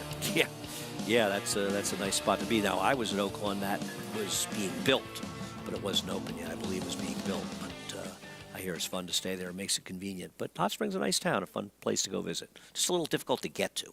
Well, this finale coming up, as the board reflects, it is a tough one to handicap. Completely wide open. T. Burns, one of many contenders in here, and some numbers, this horse ran the best figure of anybody last time out. I had this horse as the horse to be in here. I'm kind of with you on that, Greg. I thought his last race very good. And while there is a lot of speed in here, he is supposed to be the speed of the speed. And much like Ramsey Zimmerman did with Favorite Outlaw earlier in the card, I just think you got to look to blast off with this Chris Hartman runner, and I thought he was the one to beat in this race. But I agree with you. It's a very good. My first comment on top of my form is wide open. Yeah, these you Favorite Outlaw, that was back earlier on the card when we first came on the air. This barn, this rider, dominant with that horse off the bench in the 6. We'll see if they could do it again coming up. Meanwhile, here's a look at the 6. This is Zambezi. This horse, 2 very big efforts at Churchill Downs at 6 and 7 furlongs the last 2 starts. Yeah, no, I'm no arguing with that. I don't, he was a big price. I don't like the fact that he's got 8 starts, 1 win, and 4 seconds. And he has been shorter prices earlier in his career, but in his recent races, he was 10, 11 to 1. So it's not like he was running in races he was supposed to win. And he did run very respectable figures. I just think T. Burns is better. Well, second start of his career. And we're showing his more recent effort here at Churchill Downs, but he won very impressively at Oaklawn in a maiden special weight with an 85 buyer, so we know he can win here. But yeah, all those seconds make you take pause. And he's one of these horses you're sort of hinting at it, who started his career looking like this could be one that for Steve. And I guess you sort of get spoiled. You see it so often for the Steve Aspen barn. You think this could be a kind of stake horse you see for him. And he's not bad, but he's never really putting it together. Still has time though. Meanwhile, that one horse staking money just left our picture. Don't Wait Up was 8-1 morning line, 9-2 right now. Well, he's got to be a little forward, too. I just don't know if he has the speed of some of the others. Now, he ran very well, two back, when he was able to control on the front end. And his last race, obviously a massive disappointment, though, at 3-1 and without the lead. And he seems to be a horse, if you look through, he does his best running when he can control. And from the rail, with a horse like the 4 in there, don't you think it's going to be a tough prospect? But Bayerano's got to break and go. 94 buyer, 2 starts back, and a win at Churchill Downs for the 1. Don't Wait Up. Let's talk Jerome real quick. Again, points on the line for the Kentucky Derby and the Triple Crown Trail on our ABR Race of the Week on Saturday. Race 3, it happens at 1:19 Eastern. I think you and I will be watching this race in the winner's circle. Come outside with me for the watch this race tomorrow. I'm in. Excellent. Yeah. No, listen, I don't want to sort of knock the others and talk like because already is a very nice horse, the New York bred. But Drumroll Please against the track, the very strong inside bias last time on Cigar Mile Day. I really thought he ran very well. He was wide in the first turn, lost some position in the backstretch, made a big extend wide run. No surprise he tired. And I think the cut back to a mile around one turn is certainly not going to be bad for him. And on this racetrack, he just did not see horses make these kind of moves. I think he's going to be he's a short price, but he's going to be very hard to beat. Javier Castellano will have the return call. He was favored when he broke his maiden, Belmont and Aqueduct. And it was against it on this occasion and against 2 very good horses as well. And winding up a distant third. Yeah, he's almost lasted that, where second to last in your picture. And unlike the runner-up, who did make a big run to close, but that horse was saving ground and angled out very late in the turn, whereas he was 5 wide for a lot of the run around the turn, and he lost the most ground of anybody that was effective. His move flattened out. You wonder, is he a horse as this progresses necessarily going to get better? But I also think he tired from trying to make that long, sustained run in this race and a track that was very kind inside speed. Connections that campaign Cyberknife with another good 3-year-old here, and we'll see if he can step up on the first Derby prep here in New York of the new year in the Jerome. 10 points to the winner to get into that starting gate. Meanwhile, Linda Rice, El Grande, a 3-time winner already, has won at, 5 furlongs on turf, 7 on dirt, and a mile on dirt as well. Competition getting a little tougher here. It is, but he is the controlling speed on paper, and this is a guy who kept his good form. They tried him the Champagne, obviously.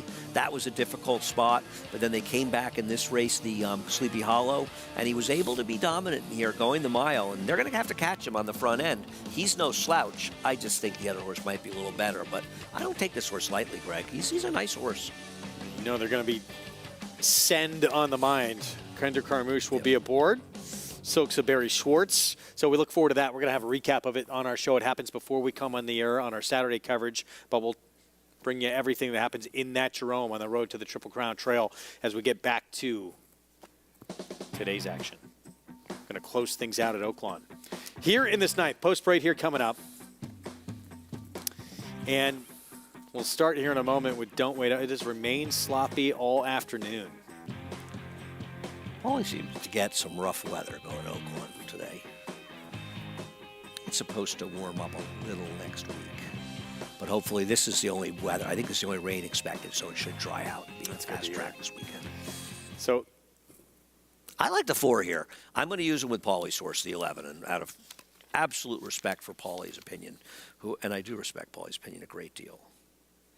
6-time winner, T. Burns, Ramsey Zimmerman, those connections again, trying to win their second of the afternoon. But, back to Don't Wait Up, we're going to see here in a second. Does this horse, two back, is that the best race anyone in this field has? From a buyer speed figure standpoint, I believe it is. Do you have it fast on thoroughgraphs as well?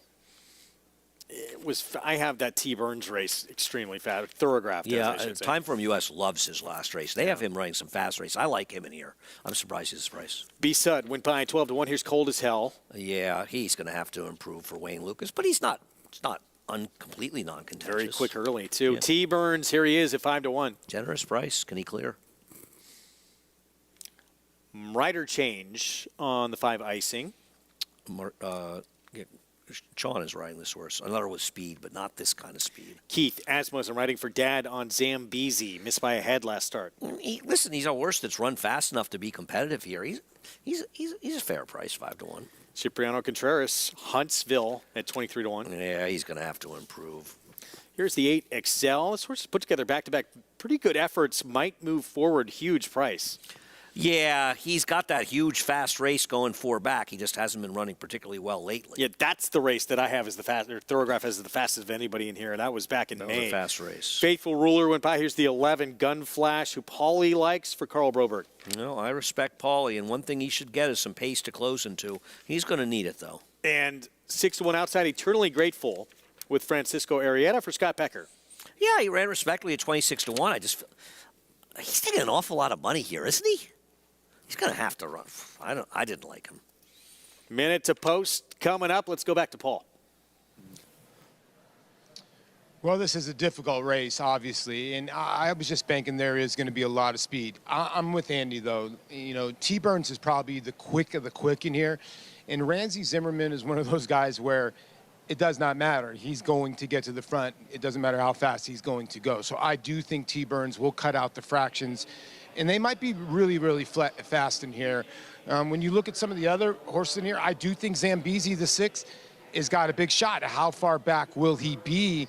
I know there's 4 second-place finishes, but this is a horse by Candy Ride. Never tried a wet surface, so he could move up a little bit. Sometimes when these horses got second-itis, a wet track could be the recipe. So I thought the 6 was a player. But I like the 11 Gun Flash. You know, his last race when Spen Benjamins came exploding home, this horse was actually rolling faster than he was. And he just didn't get out in time for Carl Broberg. He's a gun runner, too. They usually are just monstrous in the slop. Now, he's had one race over a sloppy racetrack, and he did not run well, but I have a feeling he's going to run really well today. Christian Torres had him locked up a little bit, and when he got loose last time, he exploded. And I think with the pace in here, he's got a very, very big shot. You know, since they've taken blinkers off him in his last 3 races, Greg, he's exploded late. All right, Paulie, thanks. See what happens here in this finale coming up. Wide open race. Maybe the most wide open we've seen on this card today, so save the best for last here. 7-2 is your favorite. That's Zambezi, but plenty of reasons to question Zambezi here, especially with all those seconds. He does figure to get some pace to run at, and that should help him in this race, but I just have problems with the 1 win and the 4 seconds in his races. And he has been some shorter price, some of them, but to be fair, his last 2 races, big prices in those races. Zambezi, first try on an off track for the son of Candy Ride. 3-1 favoritism now. Gone down to favor. Tough to take 3-1 almost on anybody in this race, isn't it? It is feels such a like tough that race. kind of competitive race, you know. Well, you got a horse like this who ran that 94 by or 2 back, but again did it with the lead where it's going to be probably pretty tough to get it today. Yeah, we'll see. We'll see how contentious it gets. What happened I'm hoping last the 4 time? is the speed of the speed. I'm hoping the 4 is the speed of the speed in this race. With the 1, I wonder if Don't Wait Up is a horse that's not going to be effective without the lead. And, you know, I'm not saying he can't get it, and maybe he comes blasting out and gets it, but from the rail, if he's outrun and he's a horse that doesn't love not having the lead, he's going to take a lot of dirt in the slop, and I wonder if that's going to be a problem for him. But if you like him, he's 5-1. It's a very fair price. So T. Burns, who we both like a bit, 5-1. Yeah, I think that's a very fair price on him. His last race was a good one, and it's not like it's his only good race. So I think it's a very, very fair price on him. We talked about the 8 XL. This horse has the best race of anyone in the field. That 92 or close to it. That 92 buyer back in May went to the bench. Terrible. Seems to be somewhat rounding back into form. See if this horse can maybe get a piece of it at a big price. Finale on the Friday card. Matt Dinnerman just saw the feature on the new Voice here in Hot Springs. He has the finale for us now. Gun Flash, post 11. Gun Flash goes in, now backs away. Working again with Gun Flash. Now he's in. Eternally Grateful to complete the lie. Live racing resumes tomorrow. First post 12:30. on a 10-race car. We'll see you then. For now, enjoy this nightcap. We're ready. And we're off. Great beginning from Faithful Ruler, who takes advantage of the good break, clears off, gets to the rail. Faithful Ruler on top, scampers 2 lengths clear of Icing, who runs in the second spot. Zambezi in the third position with Cold as Hell there together. A joint third, running 5 lengths off the pace. T-Burns joins them. A gap of 2 to B-Sud, who's down on the inside with Don't Wait Up. Huntsville joins that party, so does Gunflash and Faithful Ruler. Is the trailer as they hit the forward turn run. The leader is Faithful Ruler. That's Eternally Grateful, who's at the back. Faithful Ruler is the pacemaker. Faithful Ruler still in control. A length and a half clear of Icing, who runs in the second spot. T-Burns attempts to get closer from the third spot as they round the turn. Faithful Ruler still in front. Hits the quarter pole with a 2-length lead. T-Burns, Icing, all chasing. Zambezi on the extreme outside trying to get there too. Faithful Ruler approaches the furlong pole. He puts 3 lengths on his competition now. Zambezi in the second spot trying to come on Cold as Hell. Far outside Gunflash, but as they hit the 16th pole, it's Faithful Ruler. Faithful Ruler, he's desperate for the line, and he's going to get it. Faithful Ruler, Harry Hernandez with his first career Oaklawn win here. B-Sud second. Eternally Grateful gets up for third, and there was a photo for fourth. Faithful Ruler at 14-1 steals it. Well, we knew this horse was quick. Another quick horse didn't get out of the gate well, and this horse goes gate to wire for the win at 14-1. Yeah, the 4 got completely left in this race. Did a good job rushing up to even get to contention. But he got a little leg weary late, but we wanted the speed. And when the 4 got left, he was the speed. And he got it done at a big price. Congrats to Adam. Talked about this being such a wide open race. Turns out that way at 14-1 to close things out. James Watkins, winning trainer and a 5-year-old by the Triple Crown winner American Pharoah, picks up the 5th win of his career. Dennis Pohl owns. Harry Hernandez aboard for the winning ride. Now 2 wins the last 3 starts, Horseshoe Indy, and now here at Oaklawn. Beats a pretty good field in the process. This was a tough first-level allowance race. It was. The 12 ran very well to be second in this race as well, as the speed was able to hold on. Tired late, but had enough. So Friday card in the books at Oaklawn. They have a couple of stakes races on the card tomorrow, including the Pippin, which we're going to have coverage of later on the show on our Saturday coverage. It's the only not giant field on tomorrow's card. I think the speeds will do well in that race. All right, so we'll have that for you. Jerome, we're going to recap what happens earlier on, but you believe Brad Cox, it goes through him? I think the public's going to agree also. He'll probably be odds on. I think he's even money in the line. He's the one to beat. But Grandeo is good. The others aren't bad, but I think those are the main 2. Drum roll, please. We're talking about for Brad Cox, who, again, as mentioned, second time in the last 3 years, he has been the leading money earner in the sport. New personal best for him.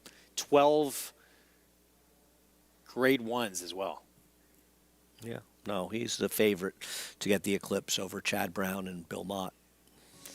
We will see it tomorrow. Our coverage begins at 2:30 Eastern Time, 2:30 to 6, with Aqueduct and Oaklawn once again. We'll see you then on America's Day at the Races. It was Security Code in today's 7th, stepping up. Jose Lezcano on board for the impressive performance, 4th win of this Phillies career to take the feature. Phil Serpe, winning trainer, and let's be clear, dominant at Oaklawn, Francisco Arrieta for Cipriano Contreras. Much the best. Again, we'll see you at 2:30 Eastern start time on our Saturday coverage of America's Day at the Races on FS2.